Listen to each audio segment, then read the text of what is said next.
Like, you don't need to be hassling me when we have several, well, maybe not several minutes, but at least a few minutes before the show is supposed to start.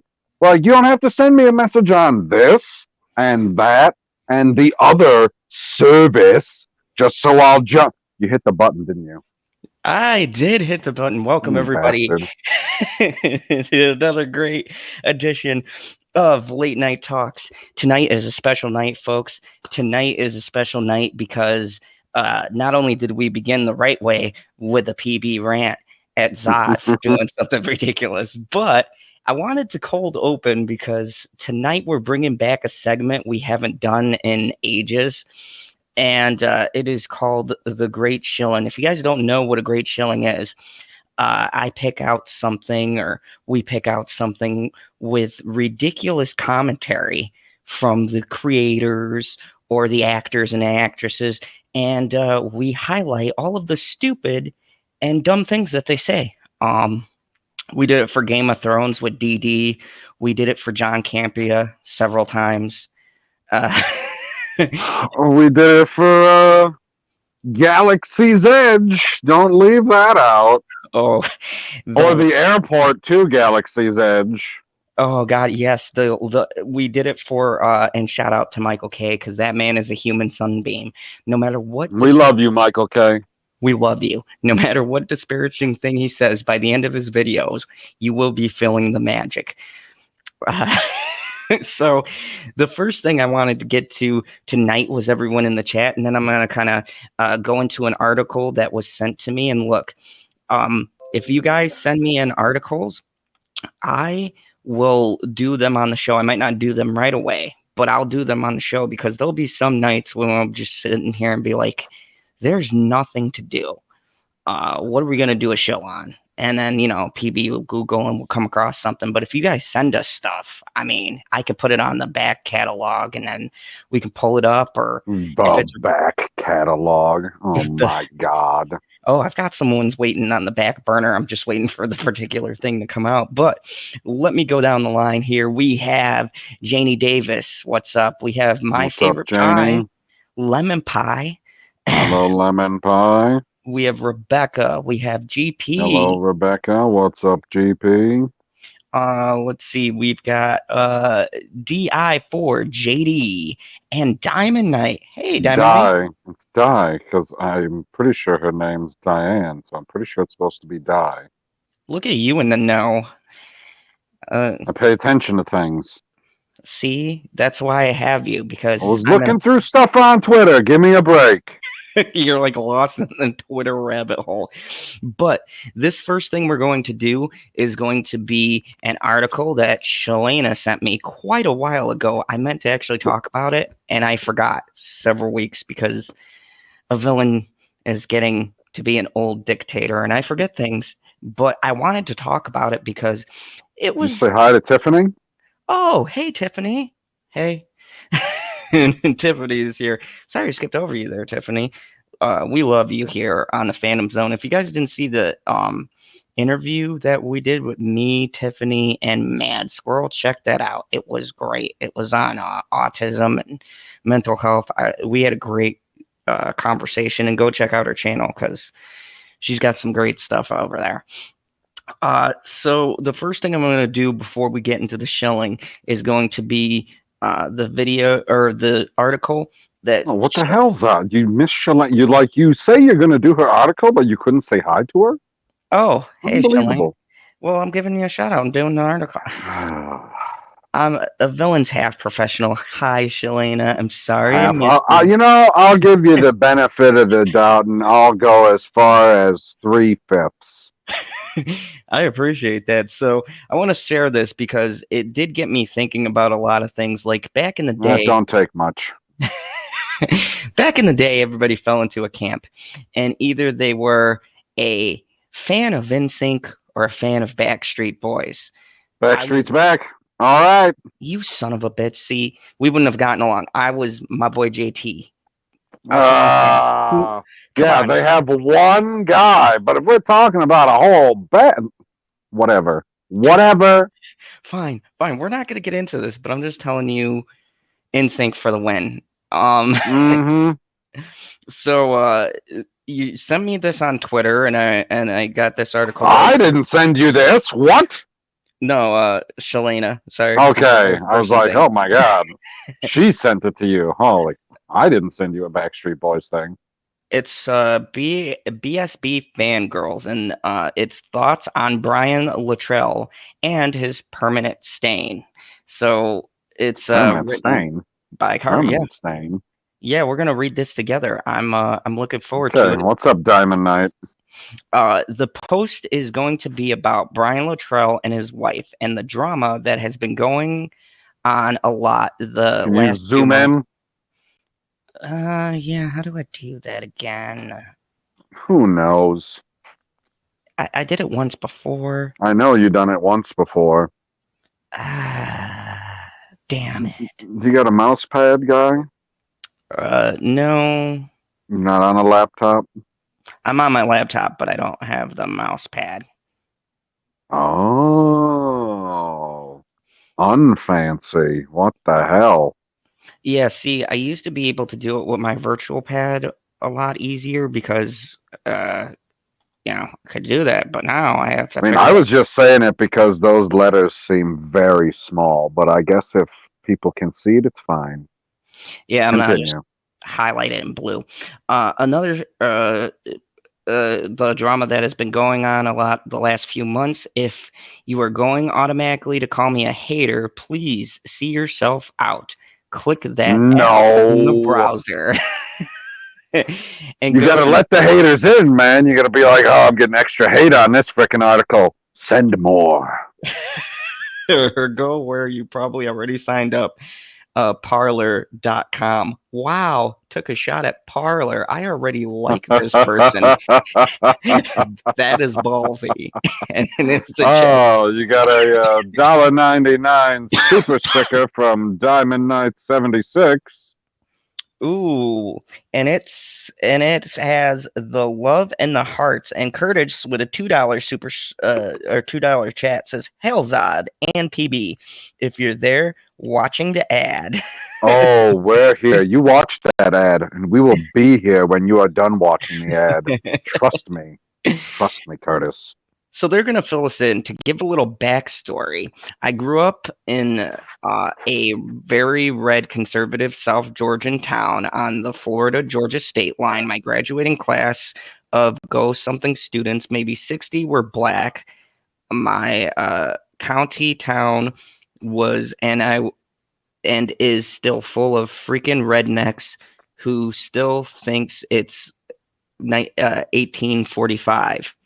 I mean, Oh, 1845, back in the day when perps people were repressed or oppressed, not repressed. Goddamn, wrong pressed. I know I have white He's privilege. here. He sent you a super chat. Well, I guess Oh, it wasn't an actual super chat. He just sent you oh, $1. oh! Thank you, Perp. Wish you were on the That's panel. all he. That's all he got on his reparations this month. uh, Shalena says this was what we were, what we are upset about at Mr. Zod's Phantom Zone. What? Huh?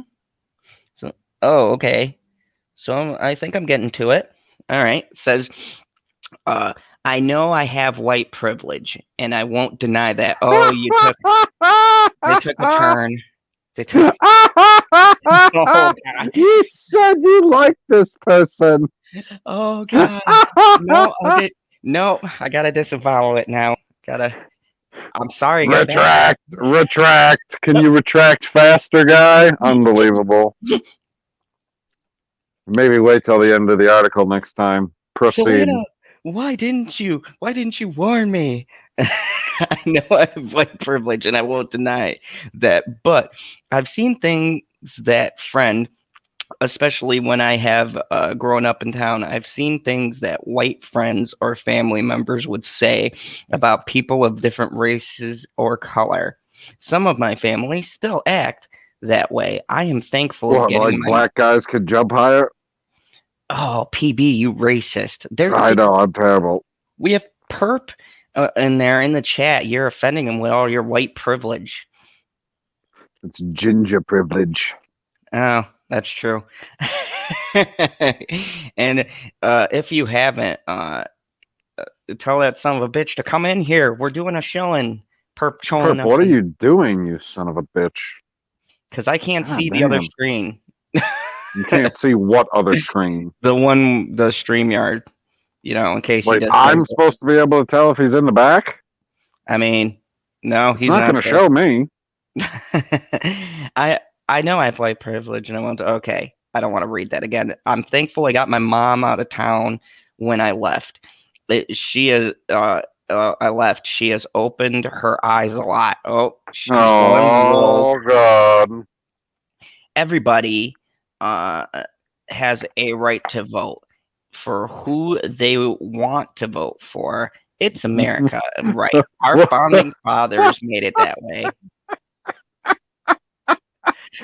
Oh, this is going down a dark road. keep going. Keep going. I'm just waiting for the other footwear to fall. So, yep, but I'm done. I've hated what Legan has done on social media. I feel for my friends who are people of color. I can't imagine what they're feeling deep inside. Deep inside. I have seen what friends grow up and have to dealt with from people who share the same beliefs. I hate it. I hate it now. Such strong words. Brian Luttrell put come find me, haha. Like, where's Waldo? Join me on Parlo social. I don't see where this is offensive. What do you vote for someone she doesn't like? Okay, I'm gonna continue. When Brian Luttrell joined Parlor, it really, really hit me.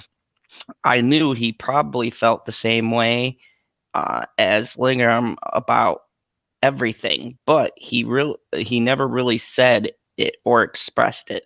There is still a small little hope inside that thought, well, maybe he doesn't. Until last night, if you do not know what Parlor is, it's a place where right wing. No, okay, all right, all right. It's a place where I'm going to editorialize and tell you what I think it is instead of what it actually is. It's a social media platform. Period. That's what that sentence said, right? That's what that sentence was going to say, because that's all it is. Now, go ahead and tell me what that next sentence says, because it can't be any different from what I've just said. Oh, you know what, Shalina? Thank you so much, because this bull crap here, because we're not past the 15 minutes and I still want those heads to run. This bull crap right here fits perfect with what we're showing, because we're going to hear a lot of this snowflake talk tonight. But I can't. You know what, PB?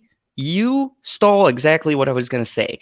Parlor might be more conservative leaning, but people. There's no such. Whoa. There's no such thing as a conservative leaning parlor. What you mean to say is it has more conservatives on the platform. That doesn't mean the platform leans conservative. Exactly. Unlike the other platforms that go, oh, well, you're giving misinformation that leans to the left? Mostly true. Oh, you're giving misinformation that leans to the right? Banned. I shit you not. See, this is look, whatever your political beliefs here are tonight or whatever, I don't give a crap, because you're here and you're watching us talk about things, and I like to think everyone here, we share the most point of views. Okay, so I don't care if you said, hold on a second. Oh, continue, and then I'll bring it up when you're done. I'm sorry, I didn't mean to cut you off. So I don't care where your political leanings lie, because if you voted for someone different than me, whatever, it's cool. You're allowed it, like she said before she went off on this tangent. You're allowed to vote however you choose, because it's the United States of America, and you have that right. just as long as you're not ignorant in the chat and attacking people, you guys are free to debate how you will. But it's No, they can people like, attack the glarer.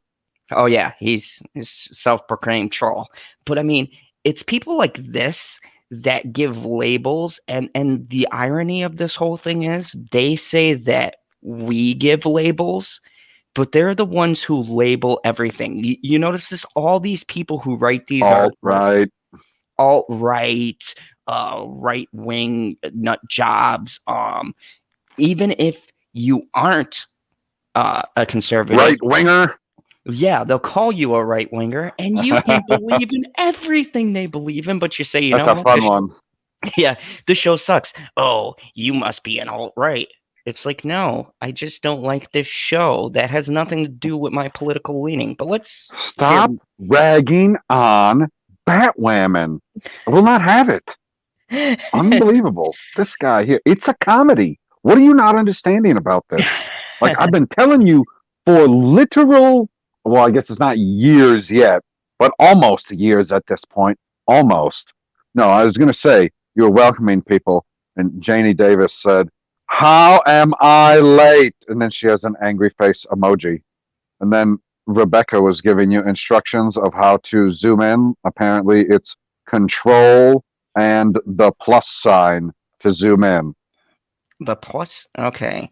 Now people can see me leaning in, and they're gonna be like, "Oh God." So, like when you hit, look at that! Oh, we found a new toy. Okay, cool. Magical. Great. All right, so, Shalena. Also, welcome, Bianca. And the rookie critic with a $2 super chat says, "What's up, Flags?"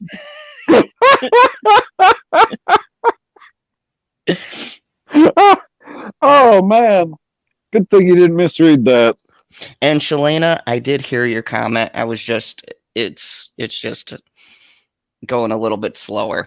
Oh, so if you do not know, blah blah blah. I think I know what Republican people go to post conspiracy theories on free speech on social media, blah blah blah. If you do not know what Parler is, it's like, okay, social media target for misrepresentation of facts, lies during the election. What? Misrepresentation of facts and why? How do you misrepresent a lie? What? What? Someone went to create their own social media account where free speech was given. Parler is where the plans that occurred Wednesday at the U.S. Capitol were made. That false. That is a lie. That is 100% a lie. Verified by, I believe it is 2 or 3 agencies in the United States, that the majority of it, if not the entirety of it, was organized on Facebook. Plans to get okay, I'm not gonna even read that bullshit because I'm just gonna get more pissed.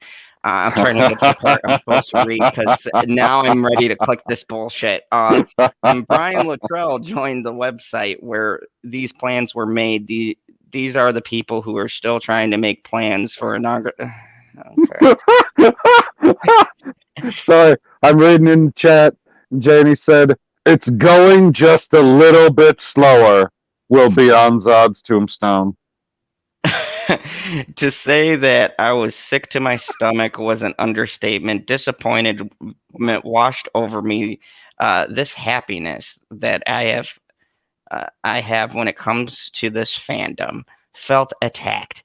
Backstreet Boys are my happiness, just like everyone else that loves them. And I felt personally attacked. So when I said, I can't imagine what people because Brian joined the site. I can't imagine what the people of color felt last night. I can't. They had to feel worse than I did. Their hearts were broken because Parler is basically a site of white supremacy.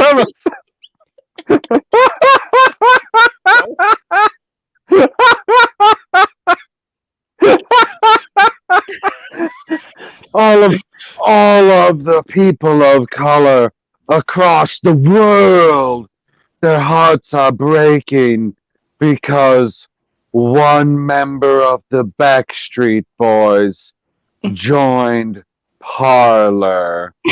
You've got to be kidding me. Somebody's view of reality is askew.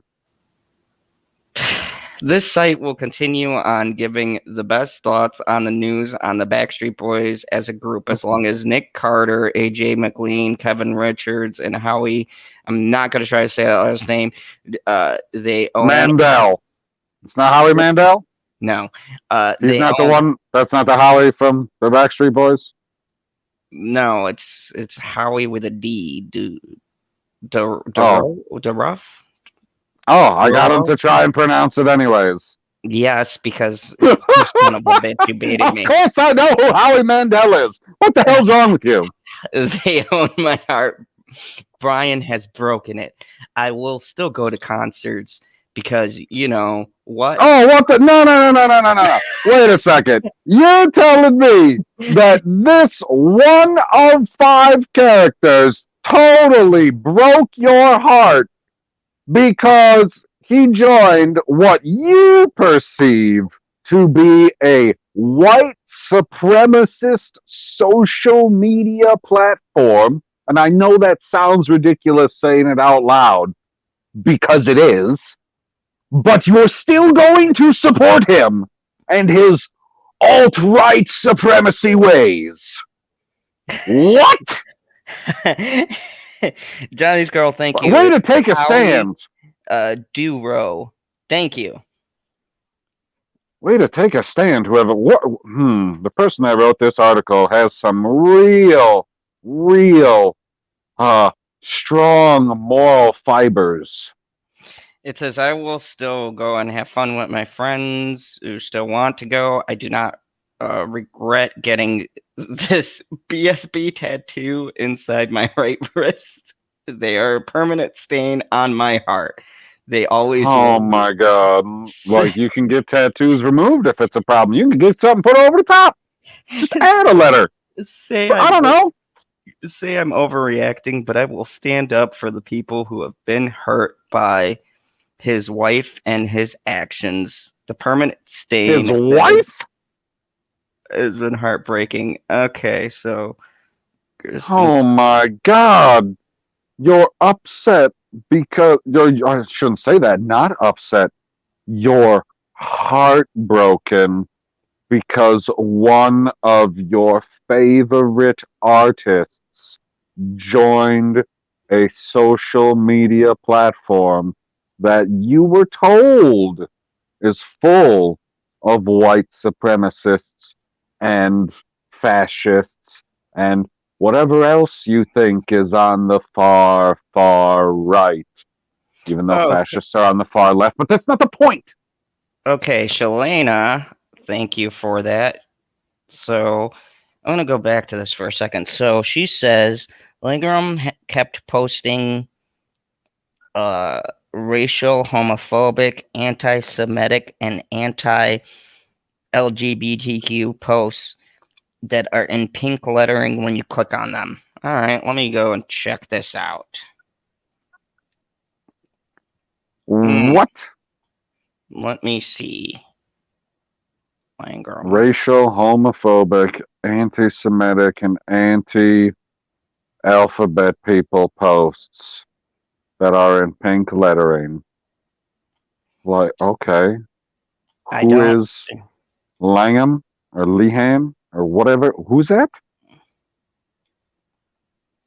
That's this person who wrote this article? Yeah. At PopCulturePb, you can tell us to read the post in the chat that I just put. Okay. Let me go and check that out in which chat. Shalena, I am part of like 4 different chats. I thought that she was talking about the chat here that you just read. Oh. I can't click that through the StreamYard because it sucks. Johnny Girl Deb, $2 super chat. Thank you. And it's Thank you. Can we just go with super Deb? sticker. Deb, It's a yeah, super pair. it's a super fair. She's bashful. Okay, let me see. I'll take it. You can read the post. The post in the chat that I just put in. Okay, let me see if I can find those. But really quick, what do you? Godspeed with that guy. Let me see. Oh, I'll find it. I'll find Oh it. God. You sending Zod on a wild goose chase. Well, I guess it's not a wild goose chase because every time that I hear about a wild goose chase, you're not actually chasing anything. You're going after something that doesn't exist. That's what a wild goose chase is, right? That's what I believe. Yeah.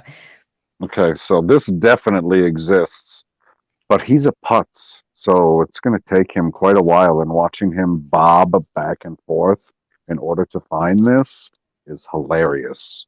I hope you're all enjoying the bobblehead Zod. I know I am. Because I know that you're looking straight ahead at the computer and then you keep on fading back over to look at your phone to be like, it's where now? I gotta look at what? Okay, I gotta bring it up on the computer. How? It's like, I found it on my phone, but how do I find it on the computer?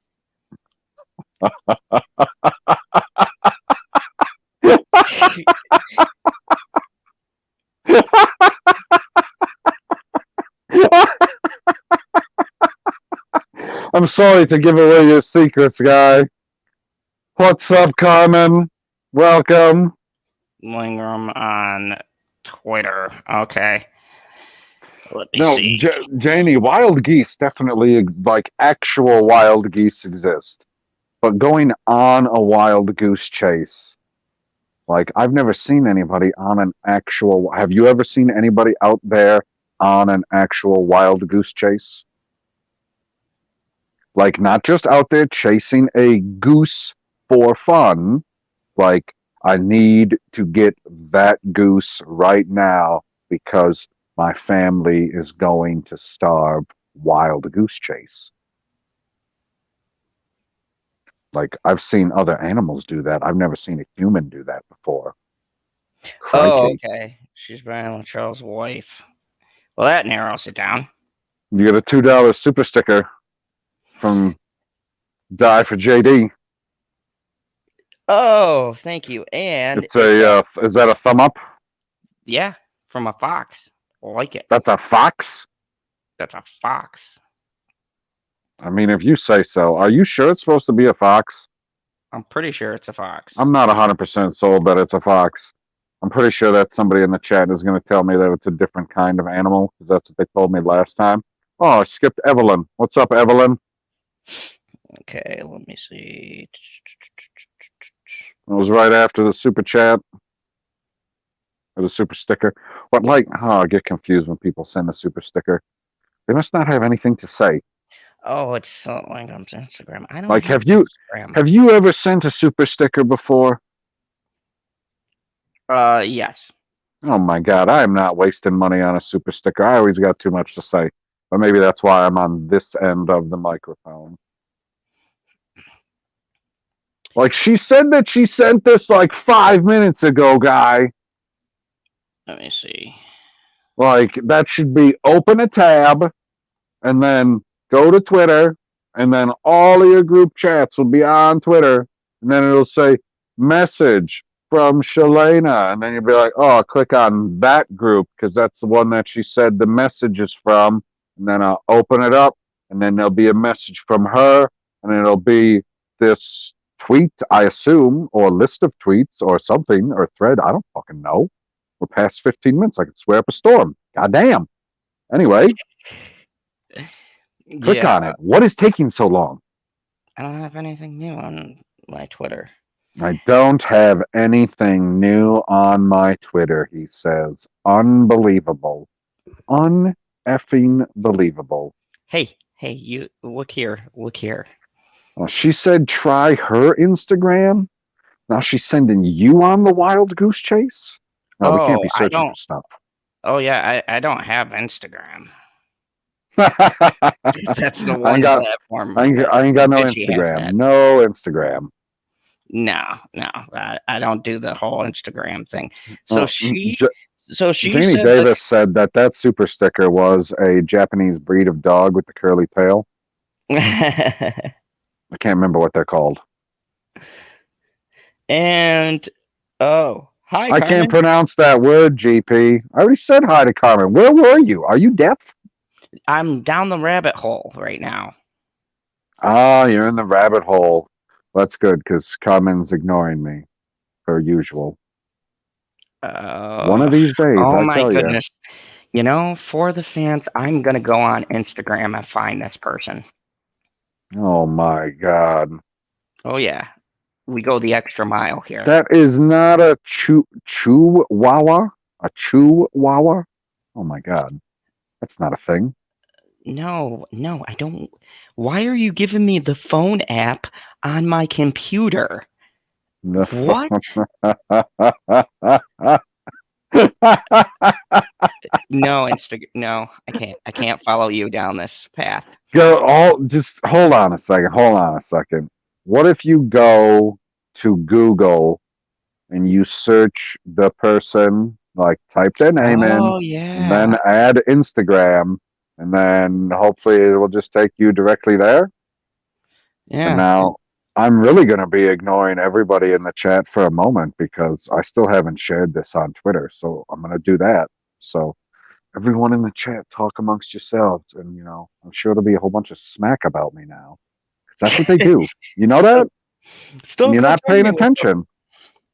See? Go ahead. Let me see. Yes, send it to my phone. Did you just say Stone Cold Jeremy and then cut yourself off? Yeah. What about him? I said, "Hey, Stone Cold Jeremy." Oh, Okay, so what is up? all right, now we're gonna Google search the crap out of this.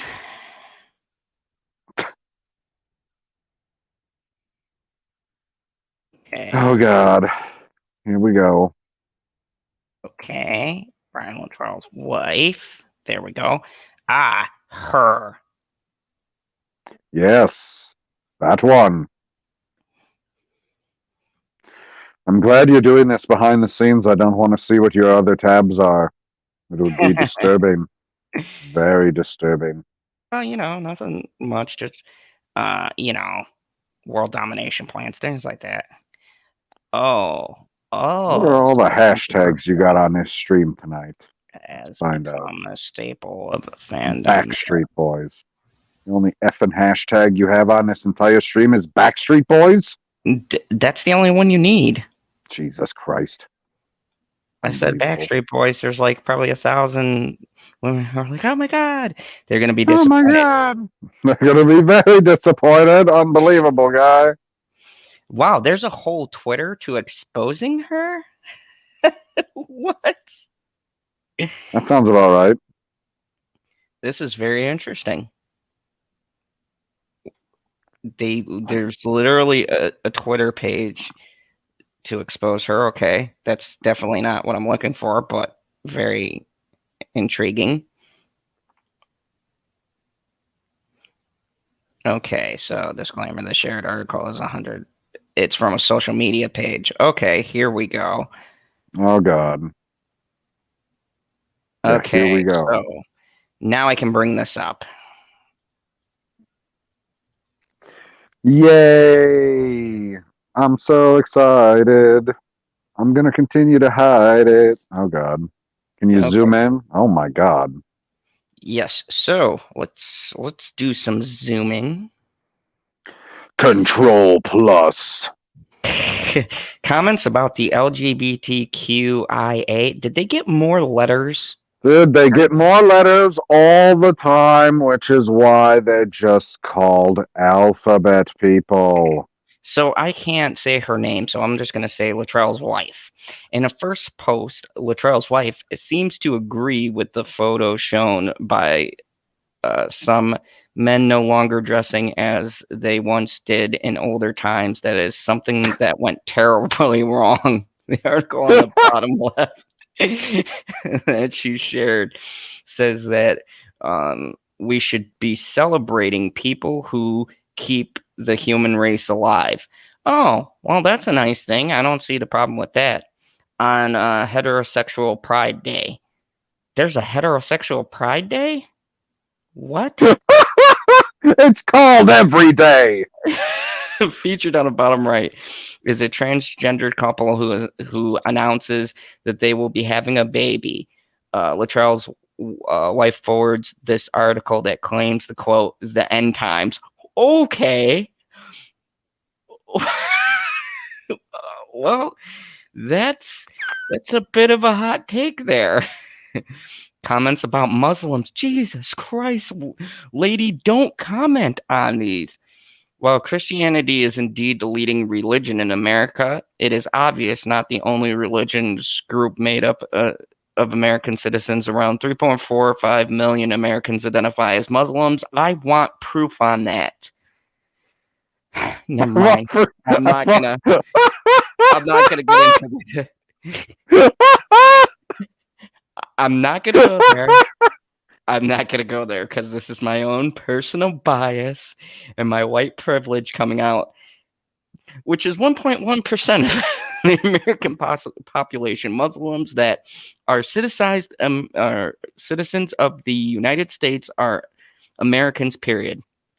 And then there's this quote apparently from her that says, "If Muslims can call my presidents an MFKR, then I call a Muslim anything I damn well please."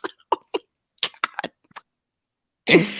And there's another one she posted apparently that says, "If you haven't figured it out, Democrats have chosen Israelis enemies over Israel, Muslims over Americans, socialism over democracy, communism over capitalism, crimes over police, globalists over America, Wall Street over Main Street, illegal aliens over citizens, altruism over Almighty God." So what's wrong? What's wrong with this person posting all these wacky things? That apparently they've been posting a bunch of stuff and they're calling a racist for it. Like, I thought this person was a whacked out leftist. No, from what I could see, I mean, I'm so confused now. I honestly am not gonna lie here. I think half of these are hilarious. Like, people are getting bent out of shape over this. Ooh, I got to see the Black Lives Matters one. If you guys missed it, I have. Wait a second. This is the person who wrote the article that you just read. No, this is the person. The Backstreet Boy guy's wife. Luttrell, this is his wife. This is supposedly her comments that have gotten. That's why she joined Parler, so everybody would like her white supremacy. And they're going through all of the comments that apparently she's posted that's pissed off people. Comments. I was so confused for a second. I was like, what the hell? I mean, no, it's on the other side. Like, so, okay, what's this one? What's this one with this super special flag? What's that one say? Oh, let me see if I can zoom into this. I mean, that's probably all it's going to let you zoom in, is that little bit there. So this flag is racist because of what it means to you, but you get to decide what these words mean to me. It has the Black Lives Matter. Oh man, let me stop sharing this. Okay, I'm gonna be perfectly honest. I have seen YouTubing and being on Twitter a lot of people who get to say dumb, asinine statements all the time. Now, do I think some of those were kind of very, how do I say, pushy? Ballsy? Yeah. But honestly, I don't see nothing different than what I've been spammed, but in the other direction. I mean, am I wrong on this one here? Like, if we're going to allow these people of cancel culture and stuff say these whacked out things, then we got to have an allowance on the other side, or we're just playing the same kind of game back and forth continuously. Isn't that the whole argument that both sides should be able? She didn't say nothing like kill the Muslims or something crazy like that. She just No, said about that's exactly the point. She didn't have, at least what I would say, were any calls to violence. It uh, was just her saying, hey, look at all of these terrible decisions. I mean, maybe there were some in there that we didn't notice. Or maybe we're just terrible at reading between the lines, because that's what they say about everything. They're like, yeah, but it's actually a dog whistle for this. And I was like, my dog whistle makes my dog come over by me and sit down. So if that's what you mean by dog whistle, it's going to be very ineffective. she said it started. Shalena says it started before social media with her. So, I mean, and look, here's the thing about these things. I mean, what's her Social ridiculous media, anecdotal life experience? I mean, social media is just where we highlight these things, but we don't know what people say outside. Like, if this is stuff, like, if she's saying stuff on live TV that's like really questionable, or, it's in public and she's like, oh, yeah, uh, insert race is this, and this, then yeah, there's a point where you got What's to up, draw the line. Keely? What's up, Cherry? But you know, if we're talking about this back and forth with the twittering and sending memes and stuff like that, this is just normal Twitter warfare that I've seen from everybody from every side of the aisle. This is why I don't cover politics, because it used to be you used to be able to have fun jabs at each other, and nowadays everything everyone says is under such scrutiny. And I don't care what side of the aisle you fall into. Every single thing you say is either taken hard left, hard right, or if it's comments about the almighty BLM, you're a racist. Let me tell you, I've got a whole news segment with Father Zod, and we brought this up about how that whole thing's a scam. I mean, there's literal documents and proofs about who's running that organization, and I it's don't been hijacked. understand why do you need an organization to be for caring about black people's lives? It should What? just be the decent thing to do. I mean, Like, we're talking about just that's apparently their overarching thing, is that they care about black people's lives, because it's literally the title, right? oh yeah, So why do you need an organization for that when you already have, I don't know how many organizations that are meant to take care of this problem and that problem and this problem? Like, there already exists. You didn't need this giant umbrella over the top of them that are like, we don't know if that one is helping us in the right way. So maybe just send the money to us and we'll decide what to do with it. And they're just sitting there with it. Elizabeth Me brought up a good point. Bottom line, I don't have to like what you say. I will defend to death your right to say it. Exactly. This is the whole point. And Shalena, thank you for bringing this up. I appreciate you bringing up this article, because I like to have sometimes these topics where we could talk back and forth. Is that we don't, as long as it's not in a threatening manner.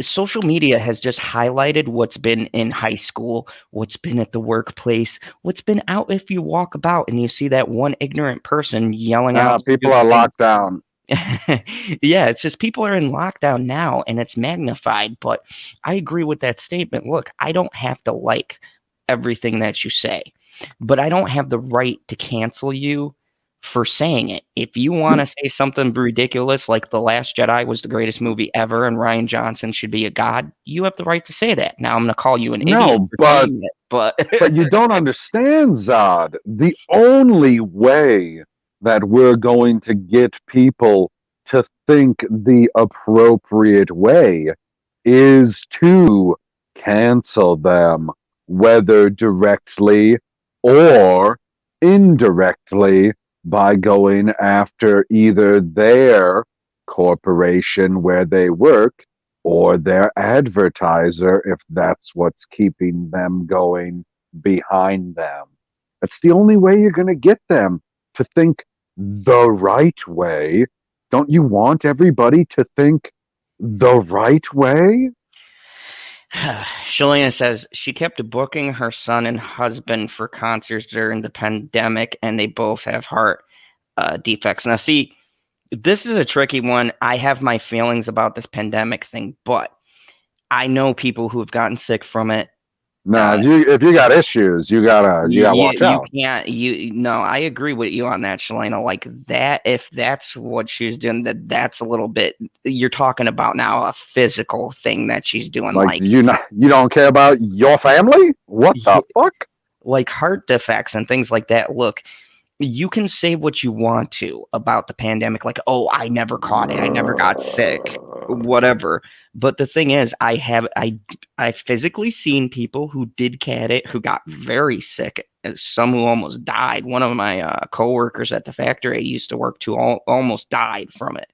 So there is that risk.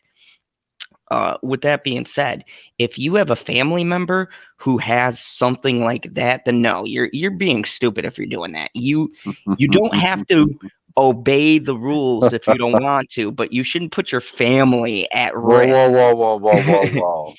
I'm They're a villain. recommendations. They're recommendations. They're not rules. They're not meant to rule your life. Walking around outside without a mask isn't going to hurt anybody. You know what the mask stops? The mask stops droplets that carry the virus. So if you're not spewing droplets all over the place already, the mask literally is going to do nothing. Speaking of which, if you're PopCulturePb, give some stats. I've just got to use the restroom really quick. 8-hour shift, no bathroom breaks. Sucks. You couldn't have done that before. Yeah, 8-hour shift, no breaks. But I'm sure he had no break in between or when we started the stream and the end of his shift. There was no time in between there when he was hassling me to get into the yard, you son of a bitch. And then I seen what you fucking put, Rebecca. Goddamn fucking Zack Snyder. Unbelievable. We're not going there. We're not. We're not doing it again. Ever again. Like, if I had my way, I'd never talk about that son of a bitch ever again. But I don't, because for some unknown reason, people want me to talk about that motherfucker. Elizabeth says, PB, no, I want different viewpoints. How can we grow if we do not hear and learn new things? Well, that's dangerous. You don't want to be hearing new and different. Your mic. What are you talking about?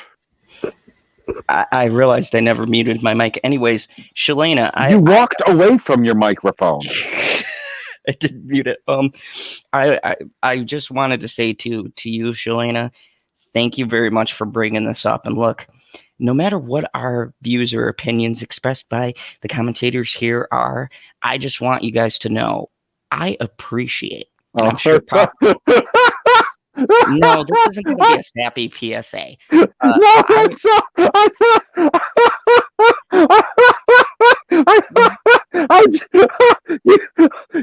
You obviously didn't hear what I said while you were gone. It was the world's shortest Snyder rant. And with what you just said, I thought you were going down the route of, I'm in no way associated with PopCulturePb.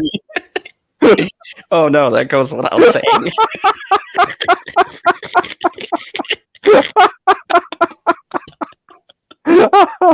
Oh shit! Oh my God! Sorry. That was perfect. Welcome to the Late Night Talks, where shit happens. No, I was going to say, I appreciate you sending me the article, Shalina. And look, anything you guys want us to talk about and give our thoughts and opinions about, we appreciate Whoa. it. Don't say anything. That's Oh, dangerous. almost anything. Don't be sending me some Say, like say furry stuff. you can send us an article and we will review it and decide if it fits the format of what we're going to do. Speaking of the format where we were going to do, that was the perfect article to start this on because are you ready, PB? I am ready for the $5 super chat chat. from Susan Rodenhaver. Sending love. Thank you. I will take that love as soon as the check comes through. And, I feel like Zod is avoiding my invoices. And you checking your mail? No. And the Glare sends a message for Motherfucker. you and the chat. He says, hashtag Herd/Snyder 2024. That's his vote. His vote for what? Hell? Hashtag Herd and Snyder. He wants them for hell 2024? For pine anals 2024?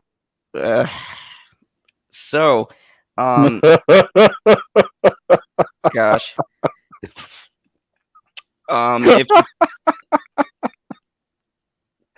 oh, good times. Like, you had a great freaking segue because I said format and you said format of tonight and then you went away from it, and I feel like you're working your way back towards it because you went with the tonight's shilling is going to be on the most most terrible show ever. And what?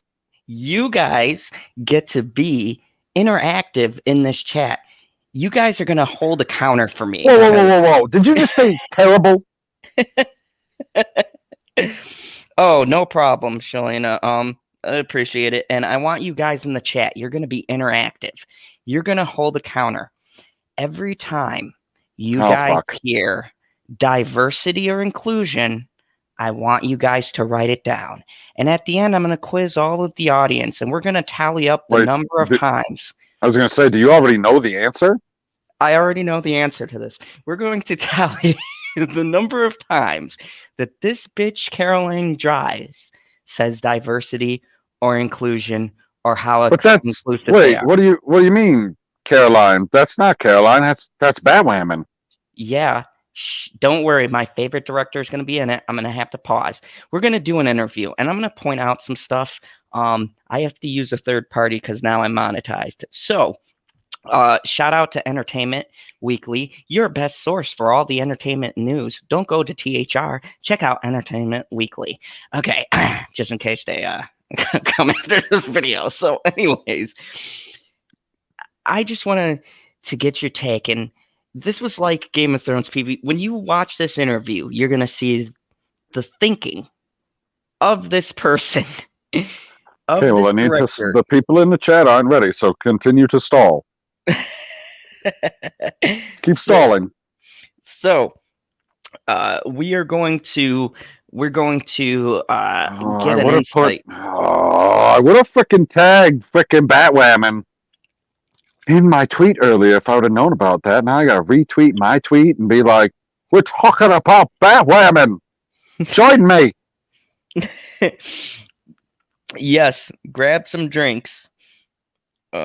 Oh, you're going out of here to get some drinks. Well, save those drinks because you're going to need them for the amount of bullshit that is in so let me preference this.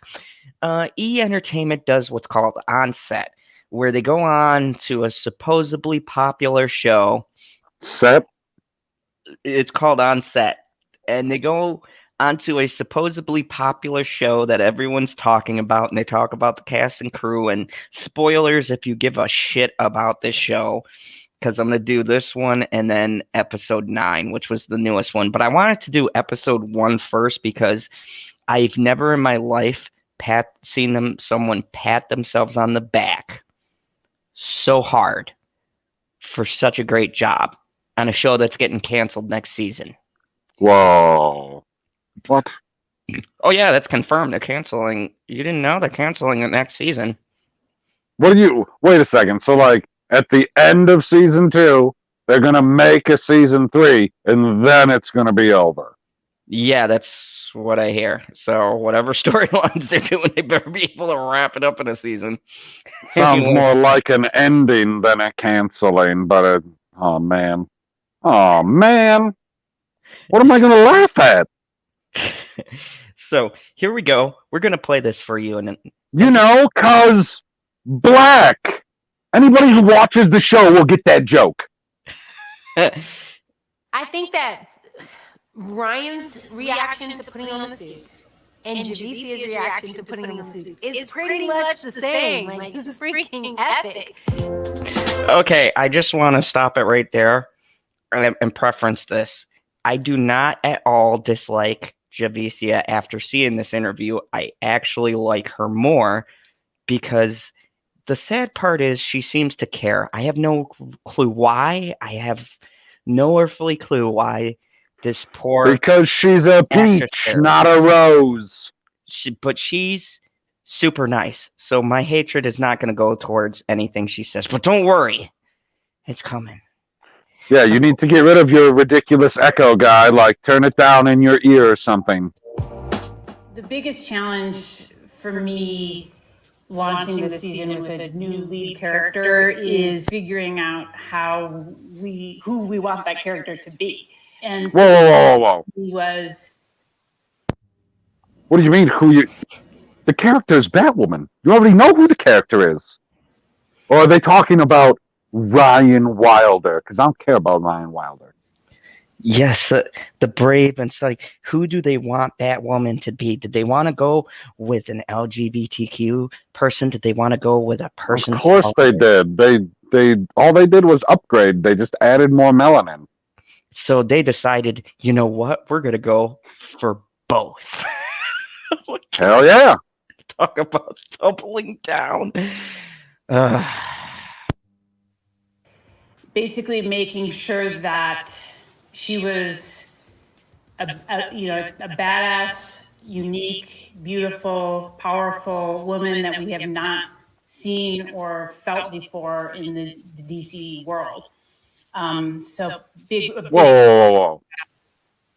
Is she talking smack about the previous Batwoman that they literally just had on her own show? Because that's what it sounds like to me. They're like, we had a Batwoman, but we wanted to get somebody in there that was an actual badass. Okay. It gets better. It gets so much. This is amazing. You guys get 15 seconds or something. Casting Javicia Leslie. To see the bat on my chest, like, I'm a huge Batman fan. I grew up on Batman. I watched. That's where I was looking. So to see the bat on my chest, it just felt like, wow, like I'm a part of the family. So we had fitting, so I saw little pieces of it here and there, but the first time I put the entire suit on, I was in my trailer. You're echoing again. There's like this moment of like, oh my goodness. Like, I am a superhero. Oh, that was so terrible. I was laughing so much. It's so funny. It's still funny. So if you guys don't know, this scene in the show. Oh, man. Explodes. Oh, I'm dying here. The plane explodes out of the sky. It crash on the beach. Flames everywhere. But you know what? That suit's perfectly fine. The suit is fine. And this is the most racist thing, and we're going to get to this later, but they have the black character homeless in a van that finds the bat. Just let that sink in. No, she's homeless in a van down by the river. Oh my God. So, a pure as white snow person wrote a black character, and their first thought was they weren't going to make him maybe like a different version of Bruce, maybe a successful strong black female who, you know, good writers would have figured out a way that she found out about Batwoman and decided she wanted to take up the mantle. No, they made her poor, living out of a van down by the river. Make this shit up. So I just I read one of the trolls slightly older comments. He says, "Is anyone else here in an endless rabbit hole of Brie Larson quotes? She's so insightful.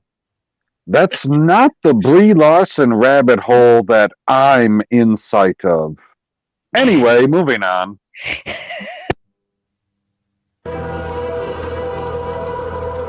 Black women. No matter what happens in my life from this point on, I will forever be a superhero. That's pretty freaking cool. Like, my grandkids are going to be able to say my grandma was a superhero.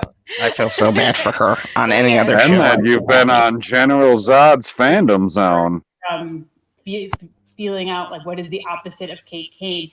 And while Bruce and Kate were interested in fighting the system and fighting social injustice, Ryan actually has experienced being stuck in that system firsthand, and I think that's actually what her superpower is. So her superpower is this is the person who made the Her show. superpower was being black. Her superpower was being shit on earlier in her life. Her superpower was living in a van down by the river. What the fuck kind of superpower is that? Like, Batman didn't have superpowers when we were watching Joker, right? You see little Bruce Wayne standing there. I ain't see no fucking superpowers. No, he doesn't have superpowers. Nobody in the Bat family has superpowers. Oh my god. You're counting every time you hear something about diversity or inclusion or someone's superpowers being black. No wonder this show is a fucking comedy. This person has no idea what the fuck she's doing. Do you not see? She makes this show? Yes, this is I've been telling you for months. If you wanted to know where my hatred comes, she thinks that her own show's main character, that their superpower is being poor. Like, what was she say? Bruce Wayne and Kate Kane fight injustice, but they don't understand it because they used to be rich.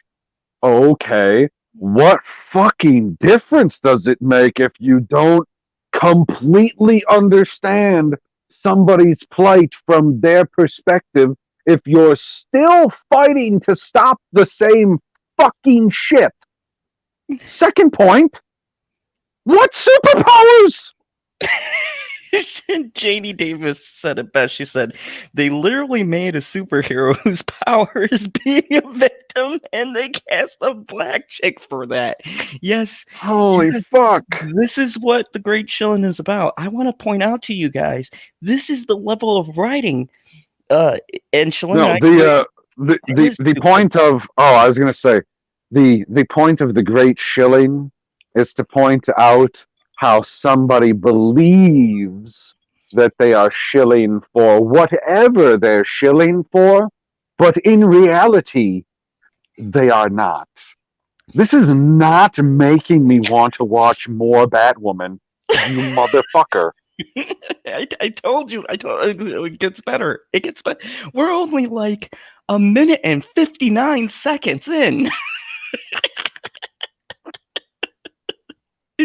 Her comments, this is why I told you I wanted to take her and put her in a van down by the river and push it off of the river. Disclaimer. Anyway, here we go. So both Bruce and Kate come from a lot of wealth. They have really high society established families. They're incredibly privileged. They have a lot of education. And take account of privileged. Number one. And I wanted to create a character who doesn't have the access to the privileged life that they had. The reason I wanted Ryan... Pause.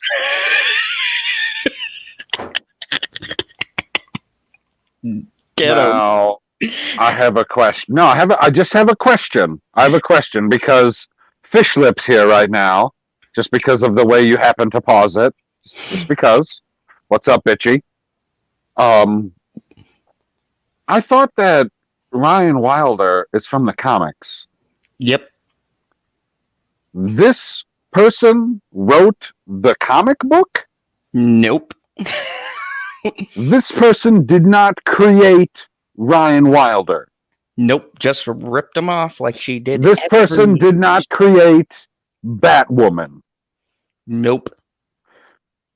Is Ryan Wilder a poor black person in the comics? No. Who are they in the comic? I'd say they'd be more of a middle class. Oh, Perp's here just on time. As finally, I was here for like in a whole hour. I swear, your dogs always bark when they hear my voice. They can't hear your voice. My earbuds are in, but no, yeah, they have super sensitive hearing. They hear everything. Like black man. They bark that Perp. Perp.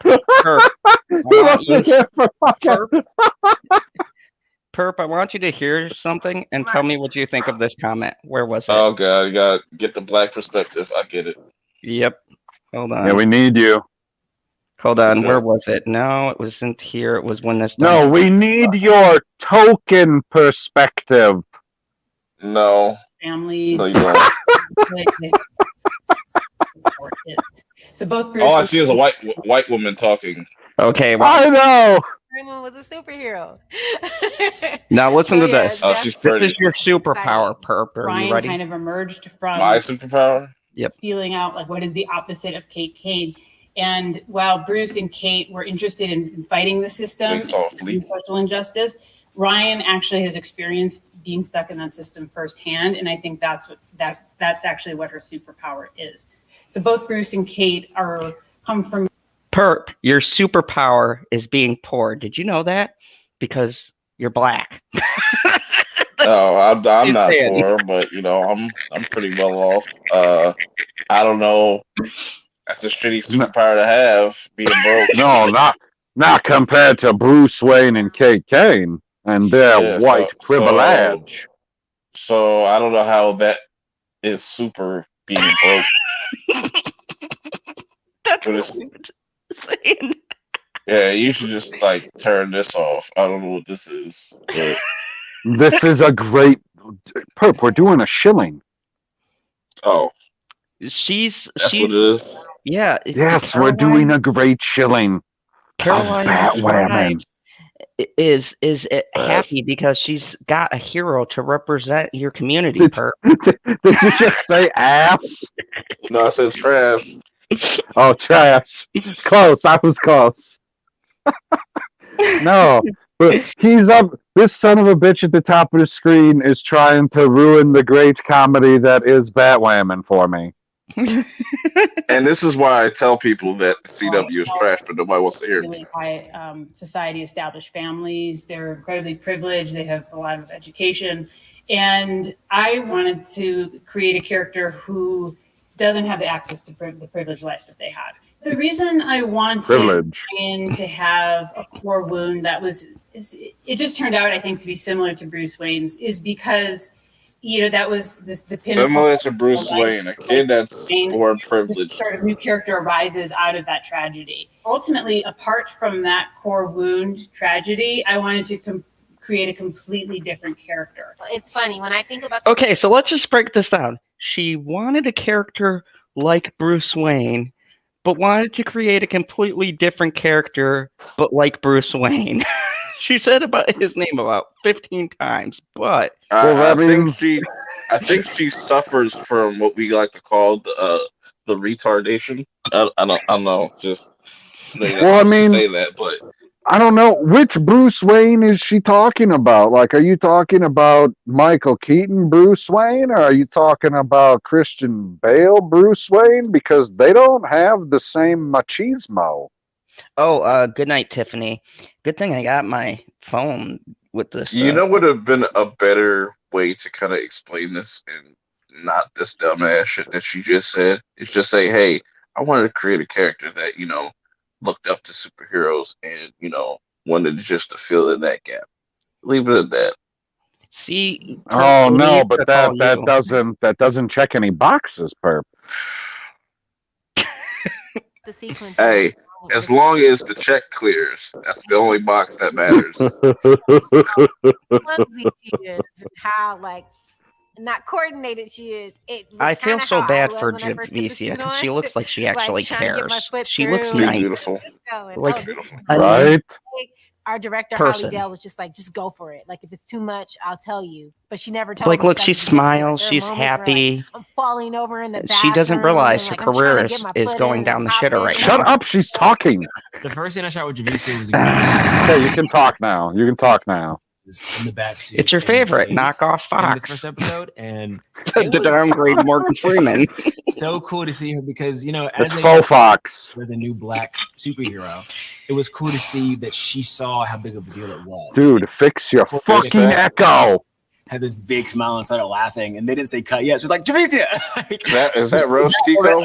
But you could just tell that this little black girl. What? She's like, wow. Is that Rose Tico? Dude, so to see her geeking out about being a bad character was awesome. I was like, we're gonna oh my god, you're so racist. Pause. Every Asian. Did you hear what he said? Rose Tico. No one could be like my beautiful Rose. Okay, leave my beautiful Rose Tico out of this. I mean, she does look a little bit like Rose Tico, but she's never been put into a potato sack. Fair enough. Mary's hot in the show, but whatever, not the point. Very well. It's epic, but then it's also this interesting. I'm gonna murder your echo. Responsibility. It's epic, right? Realizing that when someone sees that suit, it represents something to them. It represents a hero. Even with Ryan. See, why couldn't they have her just talk up the show?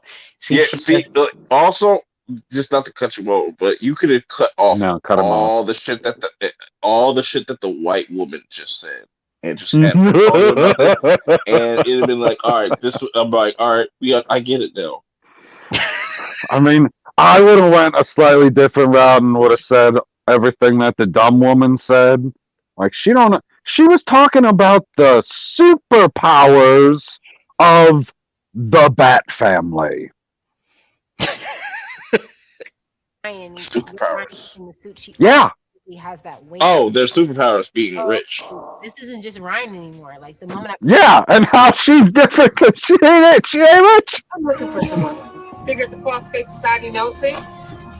So, who's gonna point me in the right direction? This is just great. I love this show. This is 2021, right?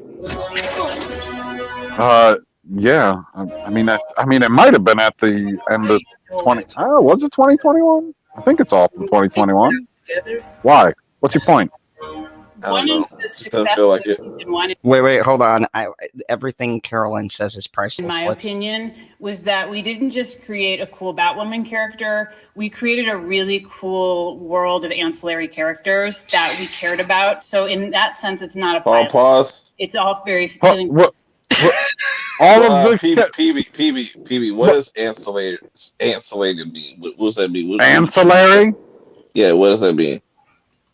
All of the characters that are around your main characters, the extras or whatever. Well, not like the extras in TV speak, but all of the side characters, the accessory characters.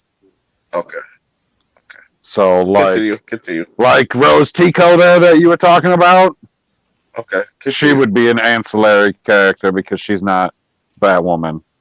Yeah, but here's the problem. Your ancillary characters suck! No, the problem is that she's giving this interview during season 2, and not a single one of these fucking characters that she's talking about is created during season 2. They're all from season 1. Every single fucking one of them. She's fucking nincompoop. In another sense, yes, it's a pilot because we have to kind of restart, if you will, the Bat legacy. Knowing that going to No. one of his only friends wasn't going to be there. She sort of helped doesn't me in even the know what she process writes because I on her knew own that show. however the story was going to go, You notice a pattern here? already have this missing part of him because I knew that White, black. figure out a way to. No, there's only 3 people talking Luke Fox isn't really out one of the to whole entire cast. let people enter his life. He's very closed off. That I know of so far. In season 1, it took some warming up for him to start calling K-Can a friend. I mean, So although all 3 of them are double talking because the guy above me has the world's worst fucking echo. Me, Caroline Dries, the showrunner, and our writers to figure out how we There you feel go. in the beginning. Is it going to be anger? Is it going to be self-hate? Is it going to be grief? So it definitely helped in the process trying to figure out where we're going to take Luke this year. You know, I think it was. Man, I want to be an actor so bad so I can just go up in here and just tell a bunch of lies and get paid for it. It's one of like, this is perfect acting right here. This is Academy Award-winning acting. Right, they're acting just as much in the interview as they are in the show. This is better acting than the show. Oh my god.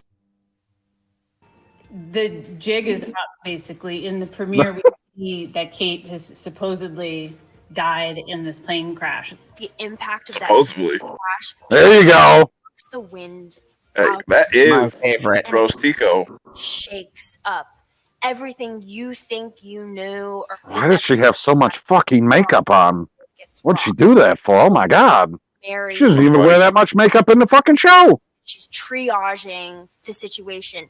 She's there Triaging? Is that a word? comforting Luke. Triaging? Telling him it's going to be okay regardless of what she believes. She's comforting her dad who's going down this rabbit hole. Good night, Deb. Water that I'm losing. Good And night, then Deb. there's this beautiful moment at the end of the episode where we exhale and we really feel the impact of what. We really feel the impact. Bro, No. hold on, pause this. See, this is what I'm talking about. Like, they're using these big terms and big words to make it seem like this shit is like the greatest shit since sliced bread, but it's clearly not. And she's overselling it. Man. She's definitely overselling the shit out of this shit. Why can't, if they would just, that's because they're trying to sell it to you as this bold and brave drama when they turn around every week and just let Alice walk out the fucking door. I would so like to take this and edit it and put myself in there and just be like, yeah, this show's trash, man. I don't know what the fuck people talking about, bro. Like, this is the CW we talking about. Go watch Superman Lois. Yes, Shalena, you are doing this right. It's terrible. happened. And I think that when a favorite character leaves any show, Okay, I have to say something. A favorite, Oh, perfect way to pause that. That's perfect. That's Oh. a perfect pause. Mouth open. a favorite character leaves. Ruby Rose was like an angry Man. plank of wood. Are you kidding? Nobody. This bitch let so many criminals go. I'm surprised Batwoman got any fucking arrest. Are you kidding me? I mean, she's like, you know what, Alice? If you just don't murder again, I'll let you go. And Alice is like, okay, Batwoman. Can we finish letting the pretty lady talk? I just want to hear her talk. I feel like that's the greatest gift of all to give an audience just She sound like she just got dick, bro. Is grieving the fact that My Who favorite the- character. she Who wasn't the fuck is this? because of That's course, this Alice. is Yeah, whole she did the other girl's Oh. makeup. They forced did each other's makeup. first season, but underneath, I Oh, now I can see it.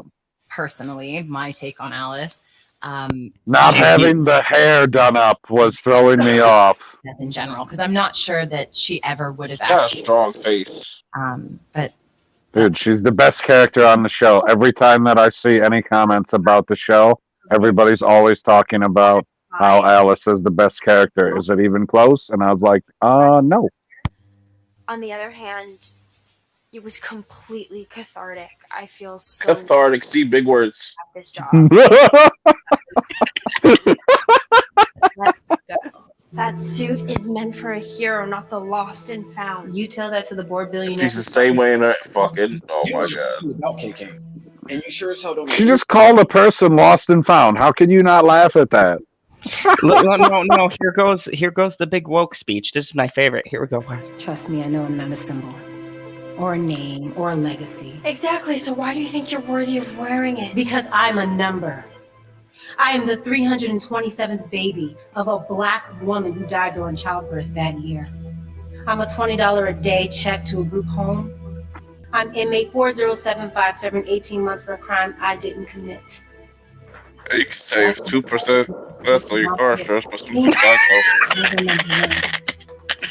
It turns out she's just one of 250,000 murders in this country who have not seen justice. That is so random to put in there, bro. See, at least Falcon and Winter Soldier, like, it makes sense. But this is like, talk about in the nose, like throwing things, like slam you over the head with like some infomercial shit, like bam with the numbers. It's like she's literally like somebody literally found these statistics on Google and just put it in the script. Like,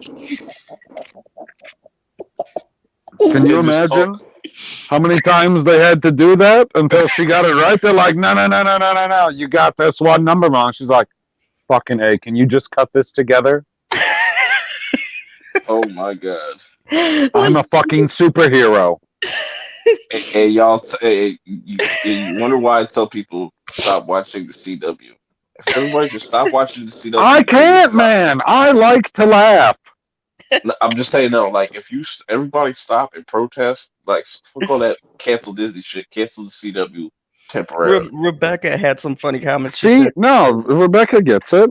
She says, I think this is supposed to be an emotional scene, right? Well, I ain't buying it. I'm sorry. Do you call this acting? I am not moved at all. No, you're supposed to be moved to hilarity. Salute to Cherry. It's just like that's not the only person that I've heard that from. I've gotten DMs from people about you. Oh, word. All right, that's what's up. Shalena says these women are wearing too much makeup and not enough personality. Both. Here we go. Look at this. They haven't shown any of Alice's scenes yet. Show some. Well, they probably won't show any villain scenes. They'll be like, there's not enough wokeness in her scenes. Her eyebrows are nice. I'd say Tommy Elliott pretending to be Bruce Wayne definitely doesn't make things any better for Luke, because he's already this is where they destroyed Hush, one of the greatest villains. Thank you, Batwoman, for that. Blowing up. And since he's already sort of blaming himself, how did they destroy him? Is that his idol? Because that was not Hush's character. What do you mean? He was quiet. How was that not Hush? I'm not falling for it. Isn't really. He thought that Bruce Wayne was back and hopefully he could help in this craziness.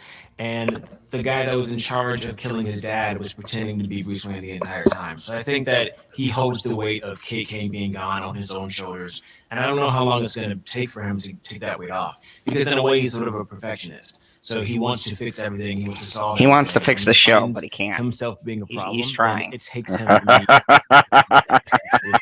You notice that, like, when they're talking about the show, none of this is in the show.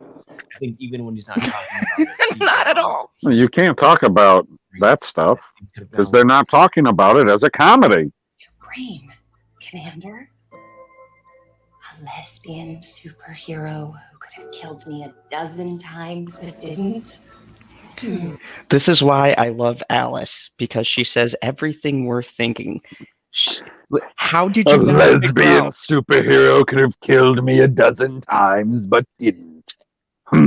I'm not even going to lie to you Fucking guys. hilarious. There's literally an episode. Look it up. There's an episode in season 1 that says "What a Gay Day," and it's when Batwoman comes out as gay. Wait, what? Wait, say that. Repeat that again. The name of the episode is "What a Gay Day," and it's when Batwoman comes out as a lesbian. Hold on. Right there is when you should just be like, yes, CW needs to go away. I don't care about those two men. What do you mean? It's not every day that I get to laugh at the episode before I even start watching it because I go, that's your title? No, just get rid of it all, eradicate it, drop a whole Hiroshima bomb on, like, no, just get rid of it. Just get rid of it. I can't. Stargirl's going to be on at some point soon. No. It's only on the CW now. Stargirl is guilty. I heard you talking smack about Stargirl and how it's going to go downhill, Zod. It's guilty by association. It's going on this channel. It's guilty by association. So it's guilty by association. Don't play that card. That's preposterous. Kate would have told preposterous. Over and over to the world, to her face. You wanted her dead. Oh, with Gregory, Jacob, feels how you fallen? Like he doesn't even know his daughter, and realizing that Kate was his nemesis, is that woman. But now he's, all he has left of his 3 daughters is Mary, and he's learning, I don't even know Mary. I think he's still very much opposed to anyone. Gregory Scott, what happened to you? This man's an actual actor, and he ended up here. Gregory, what kind of contract do they have you in? He saw the check. Actor. Law enforcement. I mean, he saw the eviction check. He saw the eviction notice. He's like, "Oh man, what can I do to fix this?" He took Batwoman. Boom. Constant check coming from Warner Brothers. Like, Dugery is a legitimately good actor. This man has done shit on Broadway. That's his name? Yes, Dugery Scott. Okay. Who names he British people. He's British. British people. Mr. Scott respect. Okay, this man, look at how far he has fallen, perp. Nothing you can say can kick him any lower. He's on Batwoman. Literally, he could be insulted by anyone, and he's on Batwoman with 1 dead daughter and 1 that's a villain. And he's looking for the dead one. He's not looking for the villain one. So you're telling me you're telling me that Kate Kane and this Alice person are related? Yes, the big they're twin sisters. They're twin sisters. How are they twins? What do you mean? How are they twins? The original. You don't know how twins work? Not the new Batwoman. I'm guessing they're what's it called? No. Yeah, they're fraternal.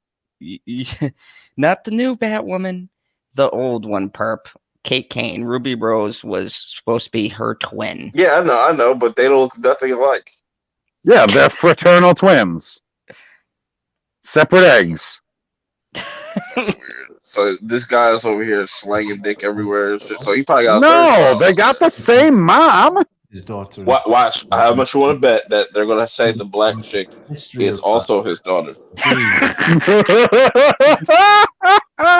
Watch, I'm telling you. Secret. So come on. She's in fact Batwoman.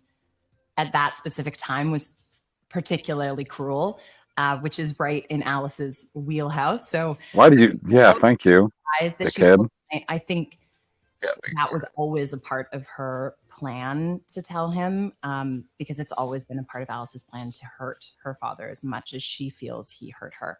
So I was actually really excited when I discovered that Sophie was going to finally know that Kate is Batwoman. I feel like I feel bad for this actress too, because she legitimately seems to care about her role. Why are all these nice people who I feel like actually have talent in this show? Caroline Dries, you are the worst individual and show creator, I think, on the face of this planet. I've literally watched are you ripping on Sophie now? You motherfucker. No, be worse than I Walking like Dead. Sophie. Sophie is trapped in a terrible writing. Her character could be amazing. I But don't care as long as they keep her in that silver dress. we heard Caroline. She's about diversity. She doesn't care about Whoa. story or plot. Pretty Lady is on the screen. Pretty Lady's on screen.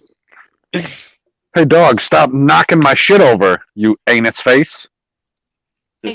You know, it's sad because Sophie, you know, she's making out with Batwoman, but she didn't recognize the lips, and I'm like, Oh, so she's scissoring Batwoman? Yeah. going to happen, and Sophie. The old Batwoman, not the current Batwoman. I was really excited. That's why it's still on air. Amazing. Oh my God, I made out with this woman who's Batwoman. I didn't even realize it was Kate. She's, you know, Really? Like, she's like, oh my God, I'm such a genius because I put the most simplistic plot in a show. I understand diversity. I'm so great. Continue. turmoil and has zero closure. It's going to definitely bring about a lot of complications because, you know, there's always, now there's going to be that concern like, well, wait, did you know this whole time? And the fact that she's been Everybody knows and making her think that she didn't know this whole time. It's going to Nobody else watches this show. They already wrapped that up in like the second episode. Good news, my dear mouse. I have purpose once again. It was Maya who ruined. She's talking to a corpse, by the way. Yep. I'm going to ruin her. Oh, she's one of those. Yeah. Oh yeah. She's totally whacked out. So is this like a this seems like something Amber Heard would do? Of course, Alice. Morbid. And something Alice would do. But she has a much larger plan. Alice always has a large overarching plan. And Mouse's body will be the starting point for that plan, which will evolve, and you'll think that you know what the plan is, and then the plan is even bigger because I'm an evil genius. Time to be powerful. Time to be powerful. Oh my God! And then the lamest Batmobile I've ever seen in my entire life. What was that? Catwoman does not kill. It's just a freaking Corvette? I want to pause it right there. That Fox knockoff just had the audacity to say Batwoman doesn't kill. Anyone who watched season 1, Kate Kane let a whole bunch of motherfuckers almost die. Oh, she'd be killing.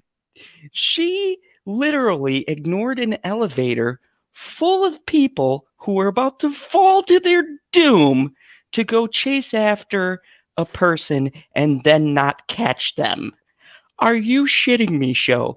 You can't even remember that Kate Kane has literally let go every fucking villain and see every villain. The villains that got caught were by fucking accident. And you have the audacity, show, to tell me that Batwoman doesn't kill people. No, Batman, and I don't mean Snyderverse Batman, Batman doesn't kill people. You want to know why? Because he beats the shit out of them, and then the police arrest them. Gotham PD comes up. Oh, I thought you were going to say they spill their secrets. Who is this? Where's the trigger? Who's this person that is getting a knife to their Oh, that's the chick who's from she was in the Royals. That's the only other show that I know her from. She's hot too. I already see an issue with they all are getting a knife to their throat. Is she going to put that knife to her throat? Because like I would say like that's she stabbed her or something. I don't know. I blacked out halfway in the episode. How could you black out, mate? Marshmallows running down the street. What, the single? New look. New Batwoman. When we were Now she wears curly hair. I want somebody to say, "Oh, you're black." COVID pandemic, we had They did. And they did. What do you? They did. They did. They did that explicitly. They're like, we need Batwoman for this, and she's like, well, I can do that. I can do that. And Luke Fox looked at her and said, black. They said in the show, perfect. They fucking said it in the show. I fucking almost fell out of my goddamn chair laughing. They said, they pointed out she was black. This show, why is it that the shows we watch, these weirdos will go, there's this racist thing here because they don't acknowledge X, Y, and Z, right? But they are blatantly being racist in this show. And no one calls them out. Nobody calls out the fact that several times she has pointed out that the highlight of her show is her character is not only black. Good night, Rebecca. Oh, good night, Rebecca. And on top of that, she said her superpower was being poor and black in this interview. And nobody has called her out. Nobody. This dumb fucking face I'm staring at. I hate you, Carolyn Drive. I hate you. I fucking hate you. Okay. Continue. What's she looking at? Batmobile for what was supposed to be our For fucking cue cards. I took a lot of videos behind the scenes of the Batmobile that no one knows about because The I am Batmobile. so Wait until you guys excited see about this. the Oh, it's so great. I took a lot of behind the scenes footage of the Batmobile because it's my car. Dude, I would have taken a lot of behind the scenes photos. What is that? That is. And that looks like something that like Dom would drive. That's what I'm saying. Like all they did was they took a damn Camaro and they put a body kit on it and painted it matte black and went, just add a fancy spoiler. We're good. That looks like somebody that's a juice head. You know, saying that goes to, that's in their mid-30s, that goes to clubs and fist pumps and listens to the techno music and house music. That looks like somebody that would drive that. Like, Like, where are the underbody lights? That's what I was wondering when I seen it. I was like, what the hell is this? For a split second, I was like, oh, that's cool. And then I seen it for longer than a split second. I was like, wait, it's just a car? I expect Pauly D to come out that car just like out of the driver's side door. Carmen, I don't think you're leaving. You're trolling me. What up, Danny? Salute, Danny. Wait, comics chat is Danny? Yes. Oh, I had no idea. Yeah, this is one person says one name, one says the other. This is the worst Batmobile I've ever seen. This is worse. This is worse than the frickin' Adam West Batmobile guy. And I know that we've talked about that before. I don't remember if it was on stream or not. But I said the 60s Batmobile is a Thunderbird. But you can't tell immediately that it's a Thunderbird because it looks like a fucking Batmobile. I was like, this is a Camaro. And look at what Robert Pattinson did with his Batmobile. That's an actual car. He just, tweaked it out a little bit. It looks a lot better than this. So much better. I was like, you couldn't just borrow that one for a day. I'll be right back. It looks like somebody took a spray can that was like black and just spray painted this. It wasn't even like a real, I don't know. No, and from what I can tell, because they said it was supposed to be. Go ahead. No, I was going to say I'm waiting for Exhibit to come out and say, yeah, I just picked your ride or some shit like that. What's up, Karen? Oh, comic chat. That was the worst time to send a super chat because I can't put it up on the screen. But we'll put it up on the screen when he gets back and we'll read it then. Sound like a plan? That's a good plan. Are you actually watching Batwoman? How? What do you? Did you just say how? I told you how. I told you how. It is easily my favorite Sunday night comedy. Like, they allegedly record it as a drama, and it's supposed to evoke a certain emotion, but I don't think that they're getting the right emotions from me that they think they're supposed to be getting, because they do this scene where it's two characters talking to each other face to face, and you're supposed to be like, oh, at the edge of your seat. And I'm like, yeah, I'm at the edge of my seat because I've almost fallen off in laughter, motherfuckers. Why is this on Sunday? That's so weird. Usually, like Sundays, where like a lot of big shows come out and stuff like that. But, like, Sunday. Well, it used to be. I don't remember. Maybe it's on now because they had their first episode, and I haven't been paying close attention. But it used to be Batwoman and Supergirl on Sunday night last year.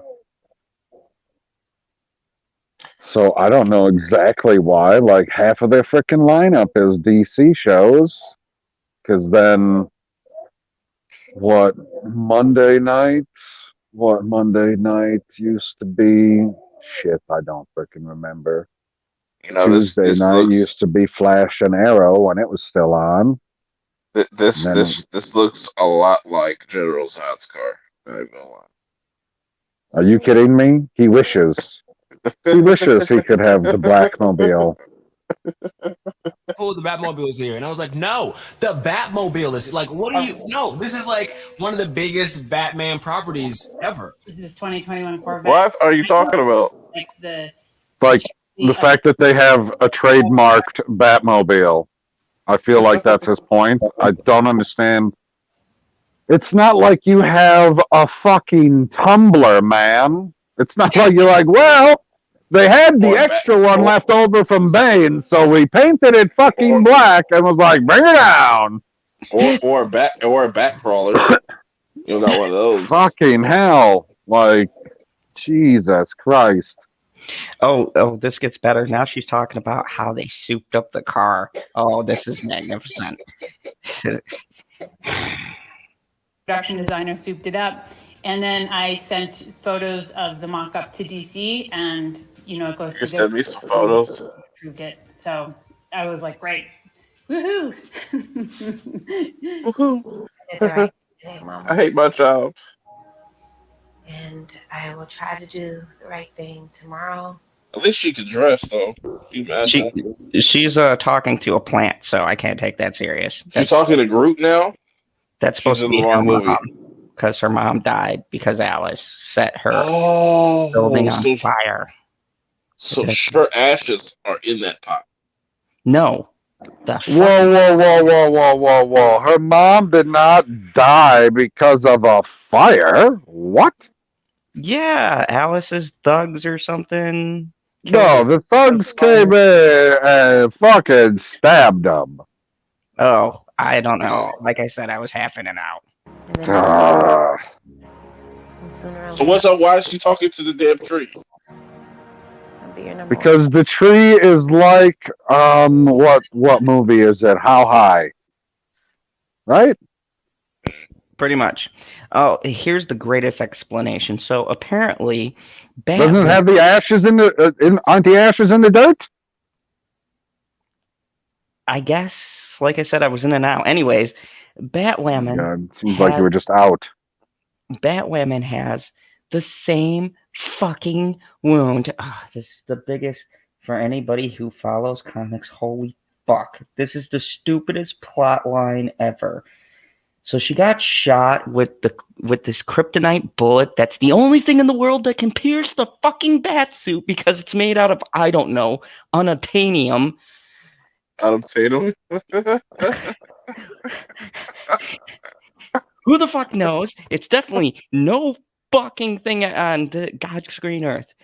And this is the great storyline that they come up with. She's got kryptonite poisoning because apparently she's fucking Kryptonian because humans don't react to fucking kryptonite the same way because it's from fucking Krypton and it's Superman's weakness, you dumb bitch. Tell him, son. Bitch. I hate her. She just takes lore and even just movies. Just put in a fucking Superman movie. Anything, Caroline. And you don't have to read comic books for your. Just pop in. So you're telling me DVD. this person is like if Zack Snyder and Ryan Johnson were a woman, they'd be this person. Yes. Okay. No, Zack Snyder and Ryan Johnson. Hey, Zod. Bitchy Unicorn says, Zod, be quieter. I will not, woman. Yeah, it'd be so funny if she just came out of nowhere and just punched the shit Whack. out of him. In regard, her story would end right there. But it obviously doesn't. We don't abdicate domestic violence. In that moment, hey, look, there's something up here. There's something awry. She's not going anywhere. She's going to ultimately need the vaccine at some point. And this is obviously a wound that we've never seen in another human being before. You know why you haven't seen it on a human being, Caroline? You know why? Because fucking kryptonite doesn't affect a human. Whoa. Janie Davis says kryptonite gave people radiation poisoning in Smallville. Is this true, Mr. Zod?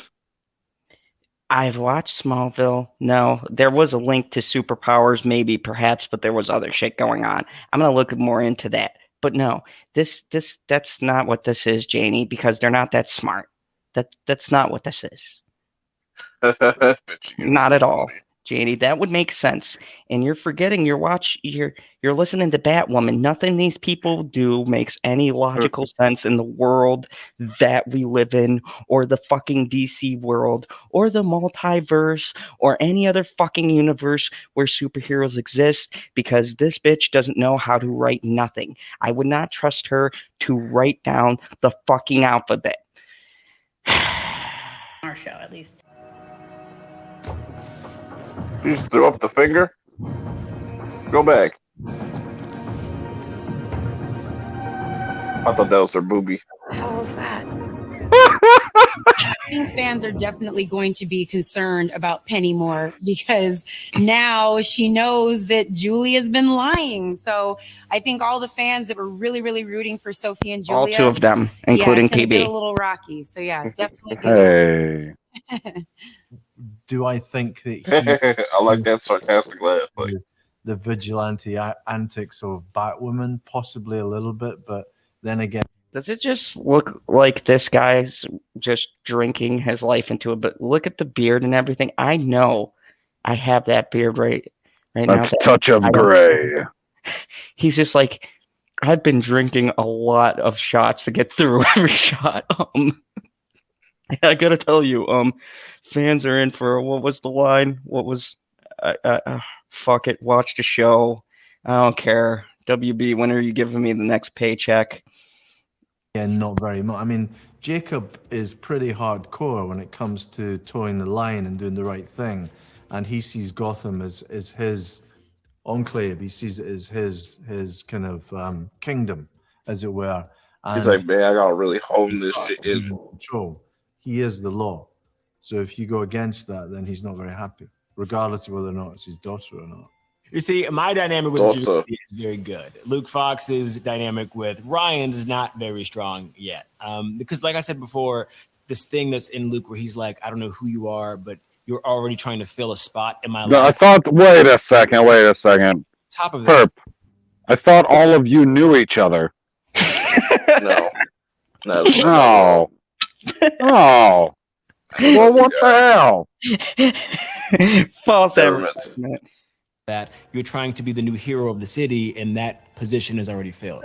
So they have this very rough dynamic where Luke very openly is like, no, like we have a Batwoman. She's alive somewhere. I don't know how or where. I don't know how we're going to find her, but she's never coming back. Around right now. The Oh, worry she's coming back. for the wound after this premiere should be on 100. Like, it is going to be an issue. It's kryptonite. It's going to be an issue. In any superhero show that you watch, you know what kryptonite means. It's literally a saying. When someone that's kryptonite, that is what it is. So it's The hell was that? There's some ridiculous boat motor? The hell was that noise? This is the worst show ever created by another human So being. pretty much what she said, she spoiled the ending. She's probably gonna die at the end of this. No, No? no, she's black. I like what she said. It's going to be an issue. Like, they're definitely going to find some solution. And if they don't find a solution, they'll just call Clark. He'll find a solution. Can't they just ring him up? He's right down the road, man. Moral of the story: if you just stop watching CW. Just don't That do is it not the moral of the story. The moral of the story is don't let Zod expose you to things that are meant to be dramas that you take as comedies. You son of a bitch. I'm just saying. You tried to John Campia me. Speaking of which, let's go over and share something with the group. We've got more screen share. Oh yeah, more screen share action. What the hell is that music? Oh, it's gonna get. Oh yeah, you guys can't wait. Here we go. Are you guys ready for the top critic? Let me just show you guys. You like my name, PB? I just changed it. Oh, I can't. Now it's real tiny. I can't see what. Hold on. Let me zoom in. Don't watch CW. Watch more anime. So here we have John Campia. Who wants to see? God damn it! Let's see a quick review of John what? Campia. Why does he keep wailing his hands around? Yep, let's do that one. Just click on it. Don't care what it's about. He's flailing around like a goddamn dead fish. Okay, why does Yes, a dead Canada have fish. any? Why doesn't Canada have any monsters? Oh, this is gonna be priceless. Are you guys ready for the What worst? the hell is this? What is the title? This is called Godzilla versus Kong. Quick, out of the theater review. Oh, I can't wait for John's insight. Oh, Jesus Christ. Here we go. This is why everybody watching this, don't listen to Who's filming this? John does everything. He got some douchebag to film this too? Yes, I'm that douchebag. You better have gotten paid. No. Here we go. Oh, perp. Freelance. Godzilla vs. Kong, and it's exactly what I wanted it to be. Piece of shit. Like, the weakest part stuff in the movie is all the human stuff. That's easily, especially the Team Godzilla human stuff, is kind of the most useless. Pause. Team Kong. What? And mind you, that is pretty much an hour and 40 something minutes of the movie. Wrong. Godzilla vs. Kong is only in this movie for like 15 minutes. That is total. Where do you get your numbers from? No, me and Bitchy clocked it because we were so fucking bored. The first 45 minutes was them bumbling around. And then did you see any Kong versus Godzilla? No, that wasn't until like that. If you take the fight that they did in the ocean, and the fight was literally at the end, it was literally a half hour. One of the fights, I clocked it. It was like 20 minutes. If you put all them drills together, it was like 20 minutes. It was not in a movie like that. We gotta check her out. Okay, let's listen to this ridiculousness. A bit more relevant and felt a little bit better, and that's why overall the human stuff was better than it was in King of the Monsters. So notice what John does. He's getting paid by Warner Bros, so he doesn't want to say anything too negative. So he quickly backtracks and goes, well, it was more relevant than in the first movie. I mean, it was useless, and you could have taken. Yeah, they're getting better. They're getting better. They're getting better. I would have started off. I should have started off with my review like this, but because I was like, Adam Wingard, why does that sound familiar? I didn't find out till a couple days ago that this is the same dickhead that made that Netflix Death Note movie. And I'm just like, oh my god, this makes sense why I do not like this movie. Oh my god, he made it? Yes. Oh, Perp, you ruined it. I gotta go take my daughter. God damn it, Perp. That sounds like you're right. I have no aspirations to watch this movie ever again. I'm good. Okay. Go ahead. Human stuff is the weakest part. Otherwise, the monster versus monster stuff was great. And you know what the funny thing is? It's called Godzilla vs. Kong. This is really more Kong's movie. It's really more like Kong Skull Island Part 2 with special guest Godzilla, but whatever. They Man for Superman. knew exactly what it was they promised you. Godzilla fighting Kong, Godzilla fighting other things, Kong fighting other things, and it was just a lot of fun. And when it was done, I wanted to stand and cheer.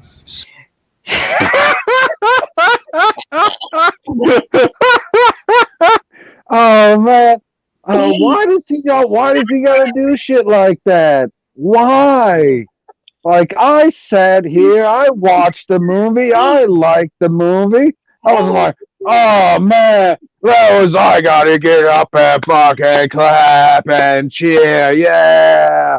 Way to go, kaijus! John. The fuck? John, why do you review John? Why? Jesus Christ. John. I like John Campia. I like John Campia. You are a liar. No, I like John Campia. He's cool, man. He gets a bad rap. He's funny. He's entertaining. I know I get what he's doing. You know what I'm saying? That's the difference. Most people like, oh man, like take him real dead ass serious. I don't take him serious.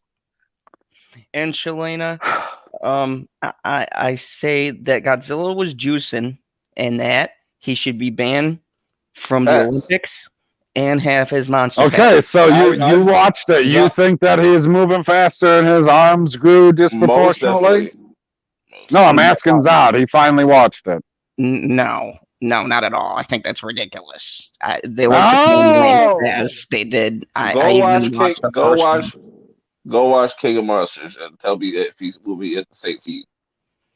He was moving. No, the only point that I'm going to make is when you throw a punch, where does your power come from? And who has bigger ones? That's all. Like, yeah, Kong's got big arms. He's got big hands, but he ain't got no hips. No. Is it really fun and you be entertained? I think so. Anyway, that's just my quick thoughts coming out of the theater. Thanks, Warner Brothers, give me my check. This guy is such a shill. He's such a fucking oh, John. Whoever thought that it would win an Academy Award? What?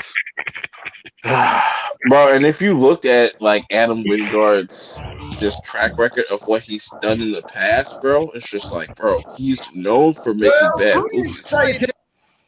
Sorry about that. He's known for making bad movies. Like once I saw, like, yo, that's unforgivable. Like you're the person that ruined Death Note. You had a potential to make a fucking phenomenal movie. And let's see, let's go into this. What else does John have? What else can we get a good laugh from? Oh my god! You watch the Snyder shit? Oh my god, yes. What did John Campia say about the Snyder Cut? Hold on. No. Oh my god. No. I just want to. I gotta know. Yes, it's the first one. Oh my god. He probably is like, this is the best thing ever. Fucking damn it! Unbelievable. Let's see what do we got. I want the quickest review because I don't want to go through this bullshit again. Let me see. Yeah, me too. Okay, good. Oh, We're done. I found a better one. Snyder Cut fans review bomb Kong. Oh, yes. Let's see what Snyder Cut fans review bomb Kong. Yep, they review. Yeah, because they love Godzilla. Versus Godzilla. Oh, what? Oh, this guy is gold. Honestly, I can make a whole lifetime of showing his ridiculous. Let's see what a Lifetime movie. Okay, probably could. Oh my god. Our third main topic today gets submitted to us by Sean Connor Martin, who writes, Some fans of the Snyder Cut have recently started to review bomb Godzilla vs. Kong in order to show WB that they are upset with their current decision to move away from the Snyderverse. Echo.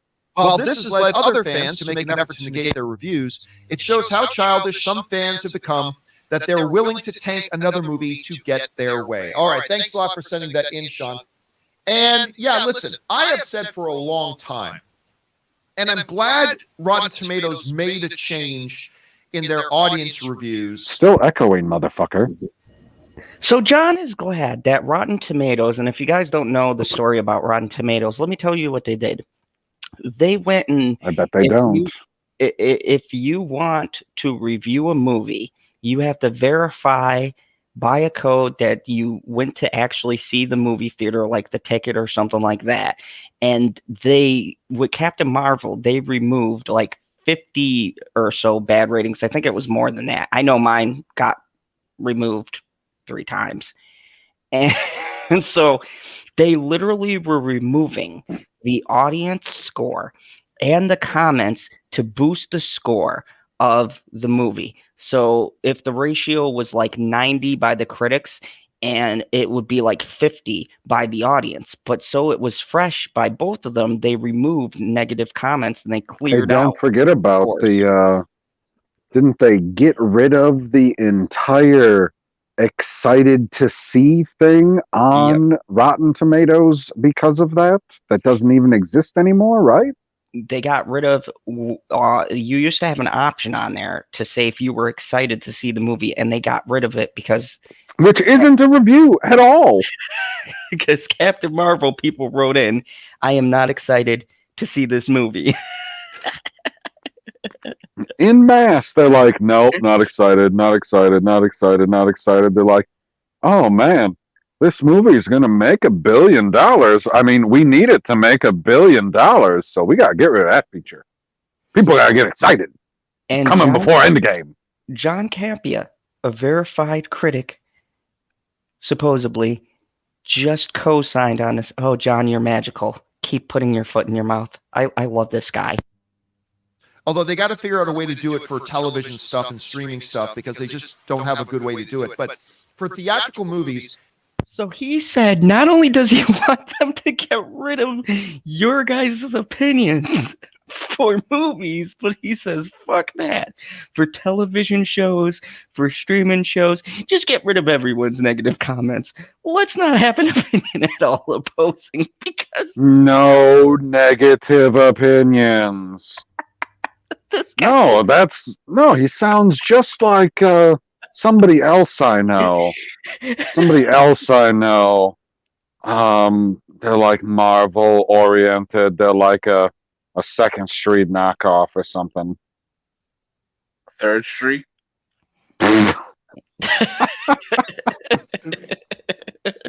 He gets it. He said that exact same thing. Like, no, you gotta give your negative opinion in a positive way. I was like, what the fuck does that mean? Like, no, stop giving me shit entertainment. Oh my God. Eventually, Rotten Tomatoes changed it to where you have to be able to verify that you actually saw the movie in order to submit a user. That's good. Because one of the reasons I've always said things like, oh no, Rotten Tomatoes user ratings, Rob, are completely useless, is because people can just go in there having never seen the movie and either review, praise it. It's like, if the movie hasn't even come out, you haven't seen it. I don't care. I know it's a 10 out of 10 and 10, 10, 10, 10, 10. Or review bomb it. I haven't seen this movie yet. Doesn't matter. It's got this guy and he sucks. 1-1-1-1. He's throwing subliminals throughout this whole shit. Like, that's not... John, that's not how these things... Do you... Okay, someone did this, and I forget who it was. It might have been Odin or someone else, but they said, statistically, do you know how many people it would take with the ratio of it being reviewed versus their aggregate to review bomb something? Do you know it takes thousands of people? So they're saying that people just have no lives and they coordinate with 1,000 of their best friends to just review bomb something. The concept within itself is fucking stupid. there's not enough people, even if they create bots, the best fucking Russian Johnny Depp bots in the world, they still wouldn't have enough people to review bomb or review praise something. Okay, now why critics can adjust the scores so high is because their metric and algorithm is different than how they measure people who have seen it, because critics are a smaller pool, so they adjust the numbers accordingly. It's the fucking aggregate, John. It's not a mass number of people who just wake up one day and go, oh yeah, this movie sucks, even though I haven't seen it, review bomb it. Why do people still care See you about later, Cherry. See you later, GP. See you later, What'd you say, Perp? I said, why do people still care about Rotten Tomatoes? I thought people don't care about Rotten Tomatoes. I call it ridiculous tomatoes. I don't remember the last time I ever even looked at. Well, I mean, I guess last time that I looked at it was probably like a year ago when I was doing that March Madness stuff, and I haven't really since. Oh my God. Yes, they don't allow you to do zeros. One, and that's just why I've said for years, completely ignore user ratings. User ratings are useless because anybody. He's completely. Hold on. Ignore user ratings. Let's just take him at his word real quick, like. I don't know if it's on the screen. Can we see on the screen? What is the like to dislike ratio of this right now? 1,300 to 200. Ignore that. It's totally irrelevant. It's a user rating. What? Then why the fuck does it exist at all? What? Are you kidding me right now? Fucking morons. I say both those scores don't matter. I mean, what score does matter? My own. Jesus Christ, Perp. Oh my God, this fucking. Let's get rid of that ridiculous face. Oh God. What's in that cup, you think? A Shamrock Shake. And that's really highly irresponsible of him not to have like a coaster or something, you know. He's got all this fancy technology in this old ass monitor. Well, I thought you were going to say he's got all this fancy technology in this old ass hand. They can just go. Like he could drop it at any point. This is why I liked what Rotten Tomatoes did, making it that you had to verify you saw the movie. That being said, oh God, we have now seen something that I'd like to say we're surprised to see, but really we're not surprised. Echo, which is of course being released by Warner Brothers, has seen a bunch of people dive over to IMDb and flood it with 1 out of 10 ratings, and letting people sounds know. About right. According to Screen Rant, we'll just keep that in mind. These are highly verified sources. Why they're doing it? Because they leave the hashtag on it. Restore the Snyder Cut. And you get things like down here at the bottom. The username is I hate you, Warner. Did you think that you fixed the echo just then, guy? Of course, they haven't even seen the movie. Hashtag restore the Snyderverse if you want good reviews in your next movie, Warner. If you want good reviews in your next movie, Warner, you better do what we say. And of course, they got flooded with this stuff. I'll be right back. It's very odd. Oh, you gotta love the cultists. It's typical bullshit. Like, do these morons understand that by acting like that, you're not making, you think Warner Brothers is reading this stuff and going, wow, maybe we should restore the Snyderverse. Do you think that's what they're doing? No. The only thing you're actually accomplishing is making Warner Brothers regret that they ever let you see the Snyder Cut in the first place. You're just making them regret it. And you're making them go, we're never going to do that again. I'd like to stop you right there, John. Warner's doesn't give a shit about if people are mad or if people are happy. What they're looking at is how much money they made John. I mean, I still don't understand how they thought they were going to make money off of it, especially if they were never going to put it or have an opportunity to put it out in theaters, but that's a separate point. Either way, they exclusively are looking at, hey, bottom line, which I don't understand how they're able to waste so much fucking money if that's what they're so concerned about, but they do it. Like, does he realize that his argument doesn't hold any weight either, because Warner Brothers is not looking at fans who are angry either. They only look at that if they want to get rid of someone. They don't care about what we have to say one way or the other, John. Right? Yeah, they cared about it so much that they didn't do a fucking thing or give a shit about it for what, 2.5 years, 3 years? And then all of a sudden they were like, oh, we can see if we can make money off of this on a streaming platform. Let's give her a go. And then I don't know how in the hell he swindled tens of millions of dollars out of them.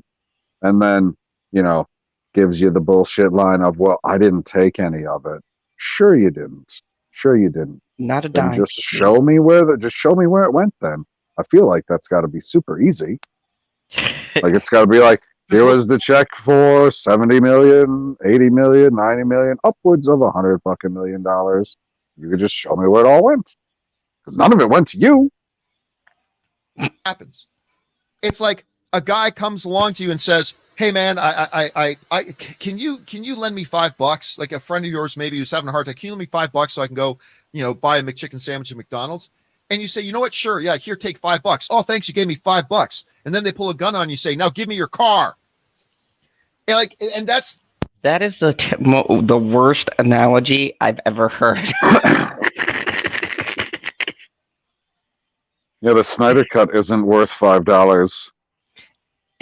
And I've never had a friend who I've loaned $5 say, oh, thanks. Now I'm going to pull a gun on you and take your car.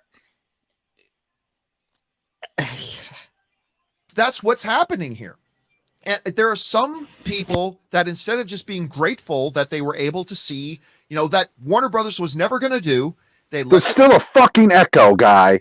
Thank you, Warner Brothers, for putting up the extra money, even though they're taking a loss on it. Thank you, Warner Brothers, for putting up the money. Thank you for giving us this that we can watch it because we really wanted to see it. Thank you for that. Instead of doing that, now this is not terrorism's a very different thing. This is not terrorism. But he's in the back. Terrorist mentality. Let's try to damage you until you Herp's in the back. And it's absolutely ridiculous. Rob, you often use the phrase just thank you. Say right. Thank you and show other studios that, hey, we can. What John really wants to say is say thank you and shut the fuck awesome. up. And make it a big positive thing. Instead, they're taking it and making it a huge toxic mess of a situation where now Warner Brothers. Oh, he used his favorite word. Who does this guy think he is on the right with the glasses? Does he think he's fucking Elton John? And actually, I think it's great news. Is that who I think it is? Every Elton single John. fandom. No, that's Fandom thing. Marvel fandom. Oh, fucking. Oh God, what the hell's his name? Robert something. Robert. Fandom has every single fandom. Yeah, I've noticed Robert something Meyer Burnett. I've noticed something. He doesn't let him talk at all. For like the last minute. Oh, he just got a word in. He said, "Yep." Not is when a fandom will police its own. When a fandom polices its own. What the fuck is this? Okay. What? So if you're a fan of stuff and you're making critiques or you're saying that's not how something goes, you're policing the fandom. If you like something and a studio is destroying it and you voice it, it's not giving a critique or criticism. You're policing the fandom. It's a fandom. It could go any direction that the person who's writing for it sees fit. You stop being toxic. This is bullshit. I don't have to fucking police anybody. What is this ridiculous shit about you gotta be watching people in your fandom, and when they become toxic, you gotta ostracize them from your fandom? How am I supposed to stop somebody from being a shit fan of something? What? How do I do that? I can't do that. Nobody can.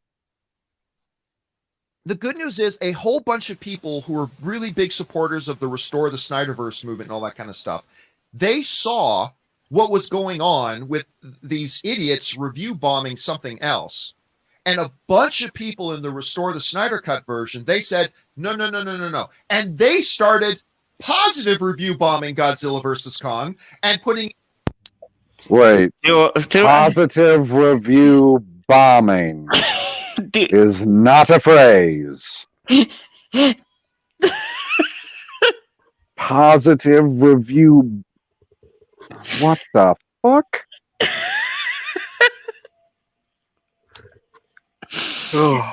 How? Let me see his subscriber count. Holy shite. He has It's like 280. Right? Or is it 240? 240K. 240,000 people watch this guy. No, he has 240,000 subscribers. What's the view count on this video? The review count on this one is 6.46K. Okay. Excellent. You want to know what else? You have a super chat that I don't think you ever read, the one from way before that you missed when you got up. Okay, let me go back to the one apparently way before when I got up to use the restroom. From Comic Chat. Are y'all actually watching Batwoman now? No. It's a comedy. It's a comedy. And then we've got, go all the way down, $5 super chat from MegaJitty1. He says, I don't give a crap if it's his show.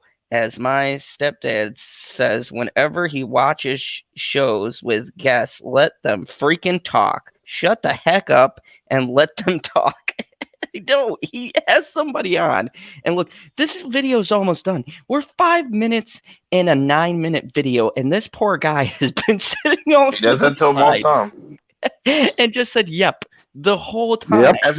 Ever since that whole issue happened with them, those two, like, he just doesn't let him talk. He's like, you know what? I'm just gonna put a muscle in you. You're just gonna be here as a background character. Background character. Oh, let's see if he'll ever get to talk. In 10 out of 10s and strictly saying, like they put in the hashtag Restore the Snyderverse, hey, listen, we're just happy, blah, blah. Thank you, Warner Brothers. And, don't pay any attention to the minority of people in the Restore the Snyderverse thing who are doing stuff like this. They don't represent us. I'm paraphrasing, obviously. But it was really good to see that when the toxic underbelly of any particular fandom, in this case, the Snyder part, it's good to see the positive side of that fandom, the majority, step up and say, no, no, no, no, no, no. They don't represent us. Please understand that the actions of these morons do not represent the majority of us.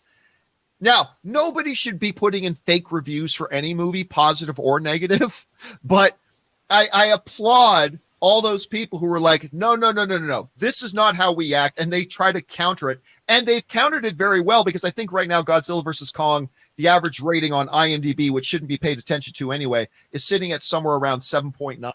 Speaking of which, has anyone noticed that he's got this fancy screen for super chats? Has anyone heard him say super chat at any time? Or No. have the poor guy not talking go, hey, John, hey, during your diatribe of bullshit that you've just been spitting for about 6 minutes, you've had these super chats, John. No. Well, maybe he's so big that he doesn't read super chats. He's like, well, you paid to get your comment in bold on the screen on my stream. And if I'd like to read it out loud, then I'm just an even bigger asshole. I agree, John. I agree. I agree. So I say bravo to the majority of the fans in that camp who decided to say, that doesn't represent us or how we think or how we act, and we're going to do something about it. Bravo to them. Anyway, Rob, you saw this whole situation. What do you think about it? Well, the thing that I think bummed me out the most, and it's what we talked about before we went on the show, is that, when we had a whole fan... God, you had to talk to him before the show? That's got to be worse than talking to Zod. Storing a vision that the studio commissioned, that a filmmaker was making, and Don't all you of want that got poster right there, corrupted and PB? destroyed. But ultimately, in there, it was that Zack Snyder's vision that was being... Yeah, did you see how it's cut up? He demanded because it's trash. Well, Zack Snyder has a movie coming out in May on Netflix, Army of the Dead. He's got a prequel series being made and an animated series. And what's Jesus Christ? Yes, Army of the Dead is coming out, and he's even got Batista in it. Yay! I'm gonna watch it. I can't wait. I'm gonna watch it, the prequel, the animated series. I know you're gonna watch it because you love Zack Snyder. Can't get enough. Suck it. Hurting is to see fans not supporting the very filmmaker they've been supporting for the last 4 years with his new endeavor. That they would rather go and destroy a movie that's completely unrelated. What about Adam Wingard? He's a filmmaker that had an opportunity to make a... Okay, fuck Adam Wingard. He's a piece of shit. Big budget movie like King of Godzilla vs. Kong, who had nothing to do with the Snyder Cut. And this is a big deal for him, as a creator, and it's advancing his career, and reviews matter and getting people to go see it. So instead, and what about supporting Zack Snyder's new work over at Netflix? I mean, you've got filmmakers that need the same kind of support. Zack Snyder needs your continued support for his new endeavors. On a filmmaker like Adam Wingard, who's been working away in lower budget fare for years and now has an opportunity to make a big budget studio blockbuster. Let's support him, and yet these people that were doing these review bombs are doing neither supporting Zack Snyder or Adam Wingard's work on Godzilla vs. Kong, because basically they're being selfish. It's all when you go and review bomb a thing, it's not even about a filmmaker or a movie. It's about you. You're making a statement about yourself. It's very, very selfish. And I find it to be incredibly level.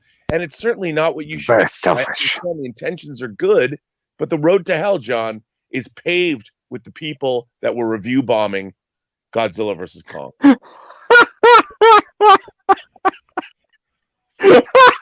PD, do you want to take this or?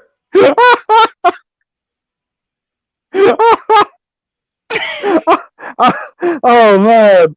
Oh, holy crap! Like, I was just gonna say that somebody that did that has a little lack of integrity.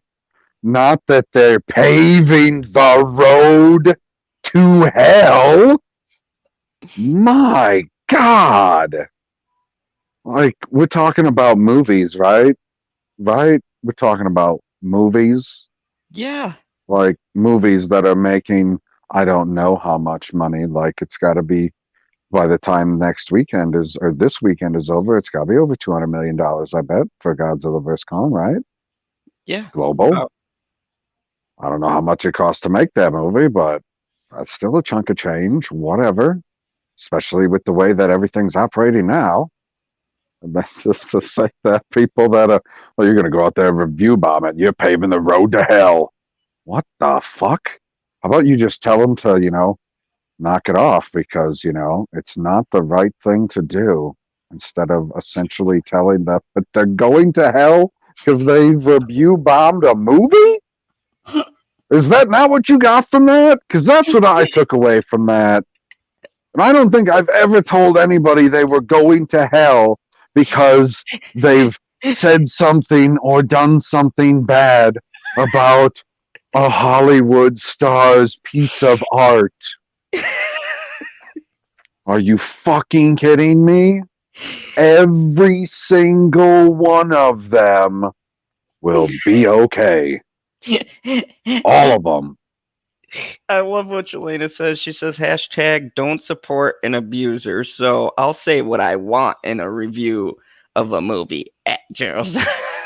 And so, this just illustrates the point. This is why we started Great Chilling. Like, these people are so passionate about stupidity. Remember the days when people used to review something or they used to talk about something with objectivity or, words that connected together that made sense or a fucking half a decent sentence? And these guys are talking about the road paved to hell is review bombing. What? I waited the whole 6 or 7 minutes to hear you say that. Like, even his co-host is terrible. The fact that do you realize there are 240,000 people out there who watch this person and think that they have any kind of credibility? This is what I like to point out on this show. There are literally people being swindled in this world right now. There are thousands of people. We're not talking about 100 people, 500 people, hell, 1,000 people, 240,000 people, and that video had 6.4 thousand people came to see an issue, a serious. Whoa! Some people rewatched it. About he's got fans. Supposedly, these people talking about a serious issue of review bombing, which I still think is a fucking myth because the numbers don't support this outlandish. No, none of the if you can't find widespread voter fraud, you ain't gonna find widespread review bombing. People don't fucking care that much, and there aren't enough of them. They're trying to say that, okay, there's 100 people, and those 100 people made 100 accounts. So now we got 10,000 people, and boom, they all went and they frickin' put 1 star. I was like, okay, I don't believe you. What? Megajetary1 says, at General ZODS Phantom Zone, at PopCulturePb. My issue with this is James Gunn's Brightburn was him saying, I don't need billions of dollars to make a damn movie. Brightburn was was him proving the point, and that's true. I loved Brightburn. Billions? No, that movie. I feel like that's hyperbole. Yeah, he made that movie basically off of a couple of million. No, I was gonna say I thought that at least to remember, I thought it was like 12 or 15 million dollars or some crap like that. And then Astrid said, "Hello, everyone from the Netherlands." Hello. And happy Easter. Happy Easter to you too. It'll be really happy because there's going to be nobody at the mall. Yes. Third shift. Sleep, here I come. Anyways, God, I hope my bosses don't watch this. Shalina says, is that hashtag? Yeah, hashtag I'm from Planet Q. And this guy thinks he will destroy the fans and the people that review movies at Mr. Zod's Phantom Zone. Like, I don't. No, he's got some. Go Campia has some big fucking hard on for being one of the, what do I want to say, purveyors of fandoms. So anything out there that you could be a fan of, he's like, hey, you people over there, you gotta watch your own people, and if they get out of line, you gotta tell them they can't be fans of that thing anymore. Like, how the fuck am I gonna control if there are some actual white supremacists that also like Batwoman? How am I supposed to control that? Like, there is guaranteed one white supremacist out there that likes that show. Now, okay, now if he goes out and endorses that show, they're going to be like, oh, well, we don't support what that guy believes. Well, no fucking shit. Why can't you think that way with everybody and just make your stuff? I feel like it's unbelievably easy. Like, I don't have to agree with everything that you believe personally to be a fan of this mutual product or IP. That's not how it works. That's not how fandom works. I don't have to be like, oh, look at that person. He's a ridiculous supporter of X, Y, and Z. We gotta knock him out of our fandom. They're not welcome. How am I supposed to stop them from being a fan? Am I supposed to drive to their house and be like, okay, hold them at gunpoint and be like, I have to hold you here at gunpoint until you stop being a fan of Batwoman because reasons. Mega Jitty One says, at Mr. Zod's Fandom Zone, funny thing, I haven't even seen Brightburn yet. Waiting for the time and my stepdad to do such. You know what, Mega Jitty One? Sounds like the time is really this glad. Easter. It's a good Easter movie. I mean, family oriented, right? I mean, it's all about the family. It is a family movie. It's just a kid growing up with his parents. Mostly. Shalena says, this is a trash movie that is the Snyder Cut. Give me Mighty Morphin Power Rangers, the series, please. You know, I'll take the movie. The movie, yeah. You know, I'll take the movie over. I can watch the movie twice before I can watch that once. Dude, I remember I got the Mighty Morphin Power Rangers, the very first movie that came out in the theaters. I got that on VHS. I played that fucking movie so much the spools wouldn't even run. Dude, that movie was great.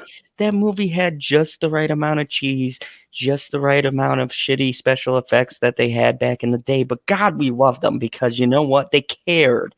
They cared about the movie. It was everything that an episode of Power Rangers should be, but movie form. And this is the problem that these people don't get. We don't care about the special effects or the big name actor or I'm sorry, they're not actors and actresses anymore, activists that are in these films. We don't care about any of that. We just want to see a giant monkey fighting a giant lizard in the middle of Hong Kong for like Monkey Punch movie. Just a billionth time because we love it. It's not about who's a fan of what, John. It's not people gatekeeping or review bombing. It's about we want entertaining stuff. We want these directors to not put a political activist statement in the middle of a movie where it doesn't fit and just have two giant fucking creatures fighting. Is that too much to ask? Is there a political activist statement in the middle of Godzilla? Did I miss something? I mean, yeah, there is stuff about the environment and things like that, but I mean, there's always been stuff about the environment in Godzilla movies. So I was like, Monkey Punch movie. But when you really think about it, I mean, that was what Godzilla was. If you look at the history, it was a direct statement about what happened in Hiroshima. It was basically Hiroshima. They basically referenced that in it. And the thing that pisses me off about this is, and this swings back to the video Rob made, this guy jumps into every fandom or every topic and gives his 2 cents in when he doesn't even understand what he's talking about. Like, Sounds familiar. He's returned. Like, I've always been here. He's always been waiting. Sorry, Perp's been. So you tell this whole time when I've been avoiding asking you questions because of what I can see on the screen, but nobody watching can. Besides that, I was here. I just seen somebody walk in the background. That was hilarious. So, I mean... oh, she's going to stab you. What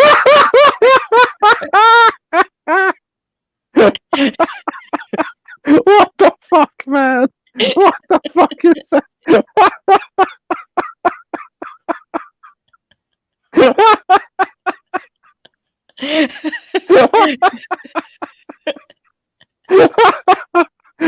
Problem solved. And welcome to the Fandom Zone. 20-degree solution. Hello, Lily. I love Shalana. She says, we've just had an Apogee unicorn sighting.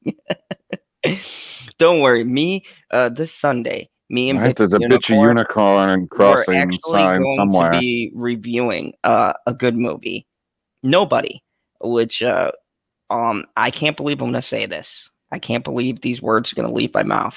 If you guys have been on my You channel, love Brie Larson? You finally gonna admit it?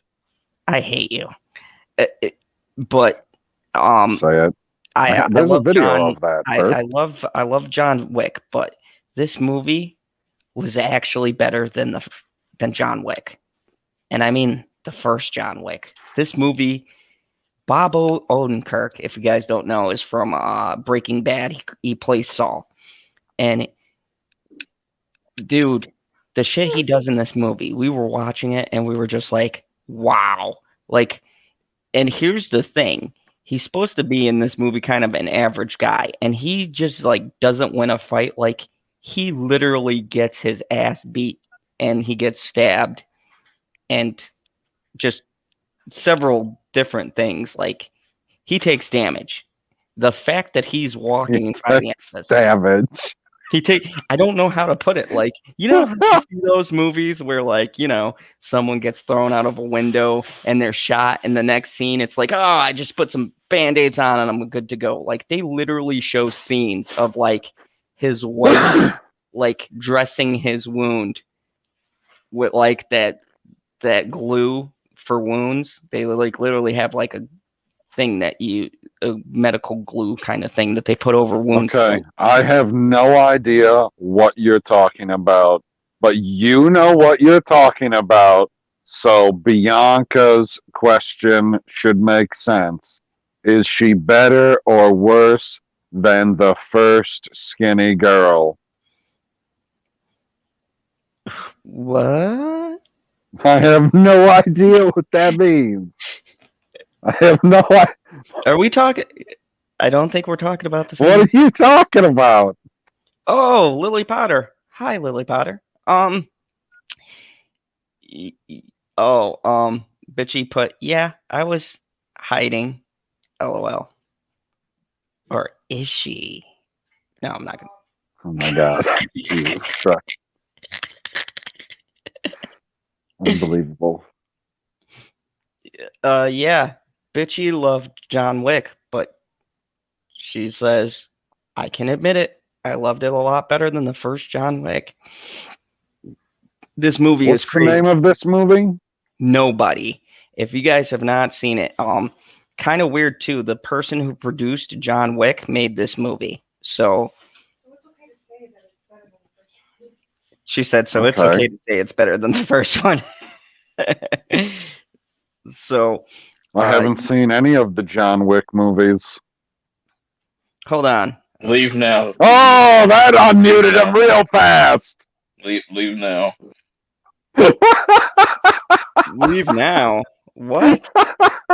You watch Batwoman, but you haven't seen none of the John Wick movies? Come on, bro. You're canceled, bro. What are you talking about? I own every John Wick movie. I'm talking about PB. Wait. Yo, I think it's time for you to go to sleep, bro. Wait, PB, you haven't seen any of the John Wick movies? Oh my God. No. What? I agree.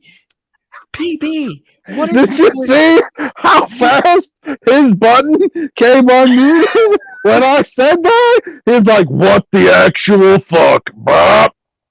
Right. Excoriation, cancel. Expelliarmus.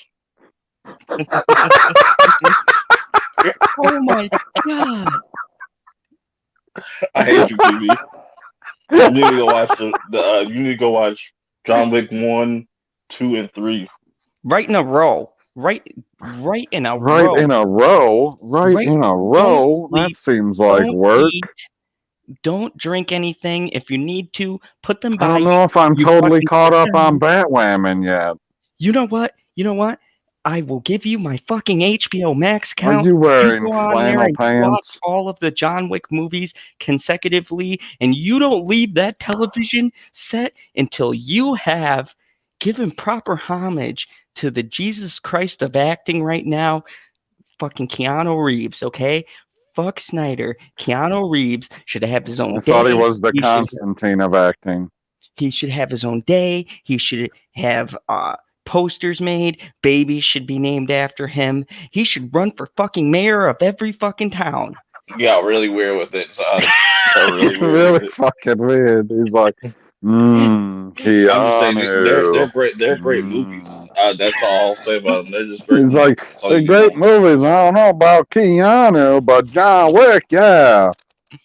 Okay, hold on. I'm gonna play a preview for you guys if you haven't seen. This is the movie me and Bitchy will be. Yeah, no shit, bitchy. Giving me fucking homework. Like, what the actual fuck? Are you kidding me? Also, PP. Halle Berry is in the third one. So I know she's in the third one. She wears leather pants, right? And she has dogs, 2 dogs. It's I don't care that she has dogs. I ain't looking at her dogs.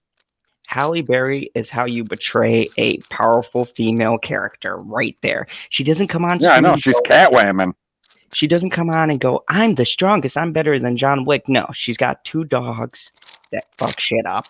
And the gun. I'm gonna watch it tonight. Anyways.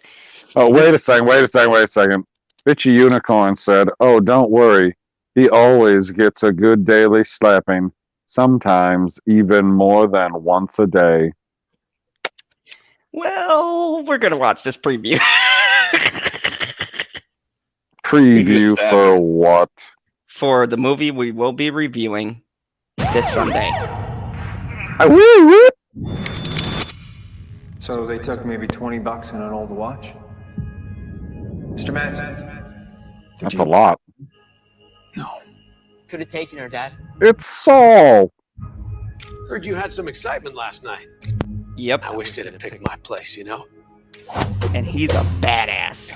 Why didn't you take him out? I was just trying to keep the damage to a minimum. Yeah, how's that working out for you? You okay? Because you don't look okay. You don't look okay. A long dormant piece of me that so very badly wants out. What are you still doing here, old man? I'm gonna fuck you up.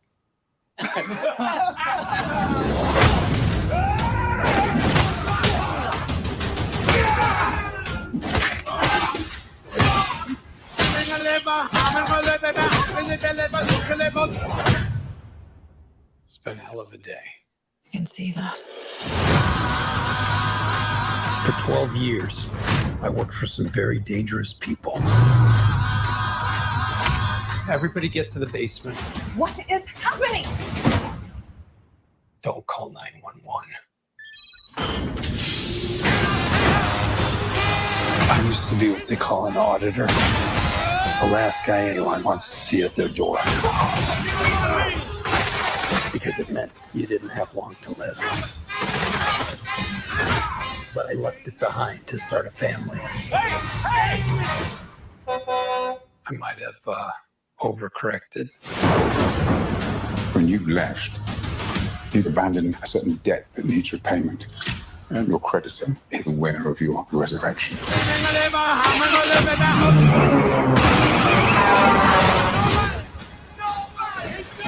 They came after my family. They stole my kitty cat bracelet. And you don't fucking do that. Got a super cat. Give me the goddamn kitty cat bracelet! This trailer's way too long. You look like shit, Dad. You should see the other guys. 3 now? Who the fuck are you? Me?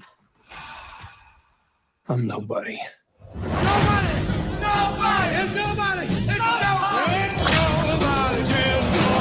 In theaters only, February 26th. Yeah, I'll wait for my cousin Cody to. So you seen that already?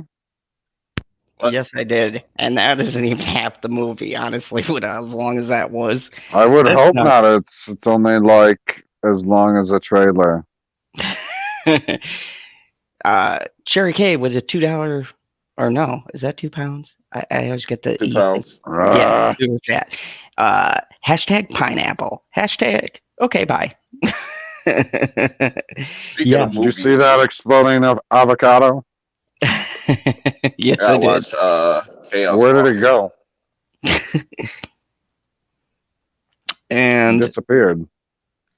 What's that say? when will they stop the geezer action movies? What? Actually, Odin Kirk isn't that old as far as I know. He's been around. Well, yeah, he's been around. Never gonna stop the geezer action movies until the geezers are dead. Then the geezers will never be dead because they'll always be around because there's always new geezers, right? Yes. And here's the thing. It's a sick cycle. Here's the thing too that's different from John Wick. There's actually a lot of humor in the movie for something that's as violent as it is, and it's relatable. Just if you go see this movie, watch the first part and tell me that. Why does Halle Berry make a Mike Vick joke? No. Oh, well, that's sad. Perp just disappeared. Aww. That's all you gotta do is that. Oh, see, I brought him out of mute and I put him right into mute, all with the same movie. It's just which jokes you want to make. Well, I mean, one actually wasn't a joke. It's the truth. I've never seen John Wick. It's overrated. Oh my! Get the fuck out of here. Anyways. Oh, bitchy unicorn says. She says, "Well, now I can't. You can't tell black jokes." Nope, we can only tell him when he's here. Usually. I mean, Danny Davis says Liam tell him all Neeson the started something beautiful. I think it's because people live longer now. Your youth is such a short part of your life. Yeah, but they don't make all of the badass movies exactly the same. Like they do, like Gran Torino. That's an old badass, but he's not going around pounding people in the fucking face. No, he's just like, get off my lawn. Lawn. Exactly. You're like, I was never on your lawn. I was with somebody else. Technically, I wasn't the one on your lawn. The person I was chasing was on your lawn. Right? Now think of all of the people that are, let's say, middle-aged right now. Bitchy Unicorn said Jason Bourne. So that's Matt Damon. How old is he right now? Well, when He's he gotta made be- those movies, I know he No, wasn't right, as no, old no, as no. he is. But how old is he right now? Shit, I don't know. I don't follow him like He's that. got I to be just like Jason probably in Bourne. his mid to upper 40s, something like that. And then, but what about your favorite Jason? Which Jason? The English one. I need you to say his last name. I don't know if I pronounce it correctly. Wait, what? Jason Statham. Oh yeah, Jason Statham. Jason These Statham. guys are gonna be geezers pretty soon too. Listen. Statham is such a badass that old age is not even going to face him because he's going. That's what I said. They'll be able to reboot themselves in the Expendables reboot. He'll be like, no. We're not going to get a younger cast for this. We're going to get the same cast.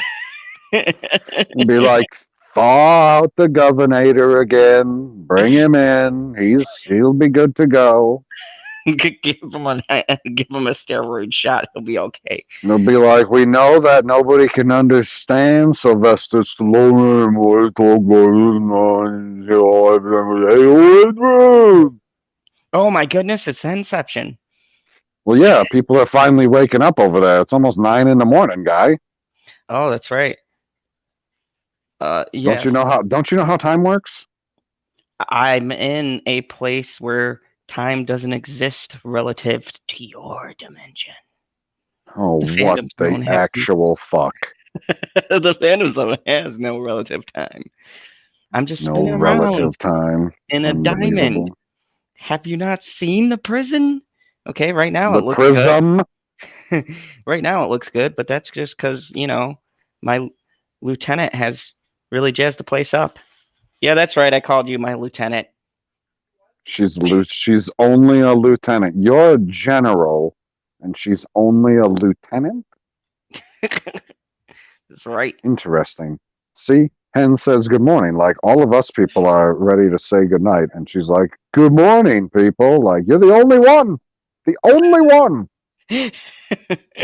But anyways, check out the fandom news tomorrow. I'm gonna start wrapping this up. Mr. Pop Culture PB, you got anything coming out? Like another video about how much you love Zack Snyder? Oh, you can do a review on his upcoming Netflix movie. No, I can't. Spin-off, an No, I can't. animated short. It's gonna be a new Snyderverse No, for I you. can't.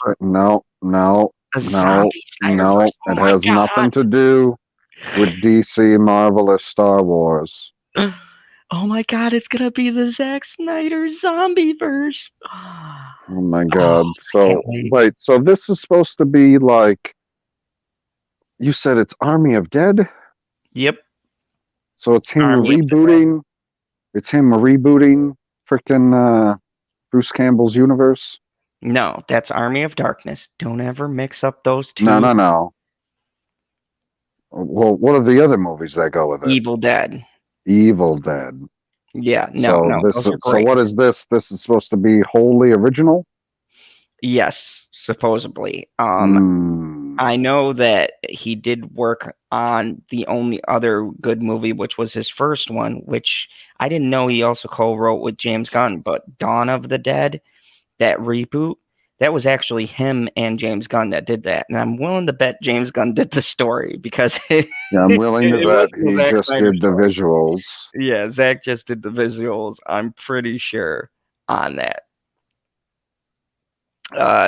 Shalana says, hashtag Attack of the Killer Avocados. This would make a great movie. I agree. I definitely agree. Yeah, as long as it's not by Zack Snyder. So on that note, what do you got coming, or anything besides being on the stream with us tomorrow? I don't know. After party tomorrow night. Oh yeah, the after party tomorrow night. Where Let's see. Hold on. I have a link for it. I've already got it set up. Look at you, all organized. Well, I mean, semi-organized. I didn't put a freaking thumbnail for it, but that's what the thumbnail looks like when I don't use a thumbnail. Maybe I won't use one. That's wild. Yeah, don't. It's just my background or whatever for my channel, so it's the channel art, right? You know what I'm saying? Ooh, people are jazzed up. KH said, "Ooh, the after party." Yep. Don't miss There. the after party. Click on that link and go and set a reminder. And I'll have the most people ever watching an after party. And you'll laugh a lot more at the after party than you will at ZODS stream. I'll guarantee you of that. Especially during the first 15 minutes. God, the first 15 minutes.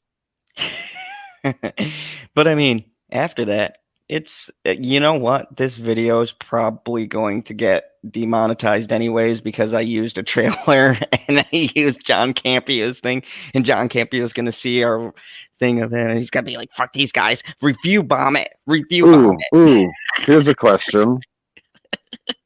What happens if two people copyright claim you? Then just two people copyright claim me. They gotta split it? No, they've literally just sent me 2 copyright claims. No, I'm saying on their end, because they'll still run ads on it. You just won't get the money. They would get the money. Yeah. But who gets the money? YouTube. You think YouTube's No. Dude, a copyright claim means whoever made the claim, being it John Campia or whoever is the company that owns that trailer, they are the ones that get the money, not just YouTube. Oh, Nobody told you that? I always just assume YouTube got everything. Oh They got my our souls. fucking god. Yes, Curtis, live in 19 hours. Yes, 19 hours. For my stream, not for yours. Don't worry about his stream. Oh, you son of a bitch.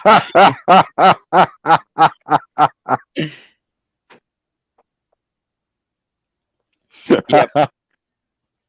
2 claims might be a strike. 3 strikes and you're done. Hilarious. Yep. That's what I've been told anyways. That's why I try to limit the amount of claims. But What do you have coming up, Zod, other than the stream tomorrow? And you're actually doing a stream on Sunday? Your day off? Yes. Tomorrow we're gonna have Phantom Zone news and then the after party, which I'll probably crashed at. And yeah, and then Sunday, me and Bitchy are finally going to do a just bitching on Nobody, which is gonna be weird because we're probably not going to bitch about it because we both like the movie, so I don't know how that's gonna work. Jesus. Yeah, it's really hard to do just bitching when it's a good movie. She said you can good bitch. I was going to say, it's easy when she has you on the stream with her. Yes, it is easy when she has me because then she'll just be bitching at me. Look at this bitch. She started laughing. That's love, folks. Which, by the way, thank you, everybody. And Shalena, no, thank you. Thank you, because we appreciate you sending us an article on someone so ridiculous. It led to a really good talk, and that's really what the stream is about. Look, we laugh, we talk about stuff. And we get people like Alexandra that show up right at the end that you're going to have to watch the replay if you want to hear all of the hilarious stuff that was said. I'm sorry. Yeah, there was a lot of hilariousness that was said. And we had Perp who just you just like offended him. He said some very dark things.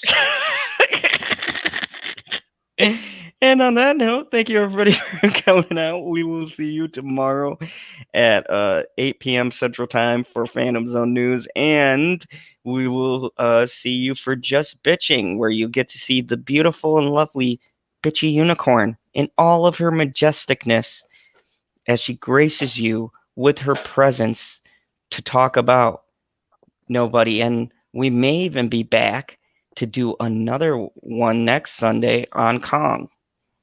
Because, boy, that first fucking 45 minutes was the worst she's going, It's a little bit of a slow roll.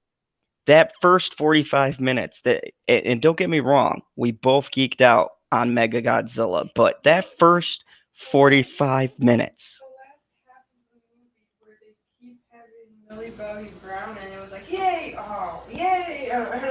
Yeah, Millie Bobby Brown, every time it was hilarious. I should record some of her reactions. When Millie Bobby Brown came on the screen, she goes, ah! And then when she was off, she goes, oh, yay! I like Mrs. Holmes. Or Miss Holmes, my bad. Ms. Holmes? I don't know what she calls herself. Look, she's a decent actress. I've seen her act decently, but these roles they're casting her in, no, she can't stand her at all. She's saying, no. That's the only character she's going to be able to play. Those stupid, annoying ones. Now she's being a teenager, which is... I can't hear her anymore. She said all she's going to be able to play is those stupid, annoying characters, and now she's a teenager. It's even worse. So, yeah, guys, if you want to hear... I'm a bear killer and proud. Then check that out. Yes, I agree with you, Shalena. We were happy. Trust me, me and her. Thank God no one ruined that for me. I did not know they were going to have Mecha Godzilla, and it looked glorious. I'm not going to lie. CGI was was proper on that one. Loved it.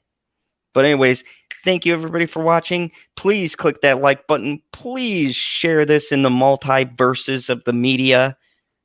That's social. Wow, that was pretty good. And as always, remember the only rule here in the fandom zone. Kneel before Zack Snyder. Holy fuck! No!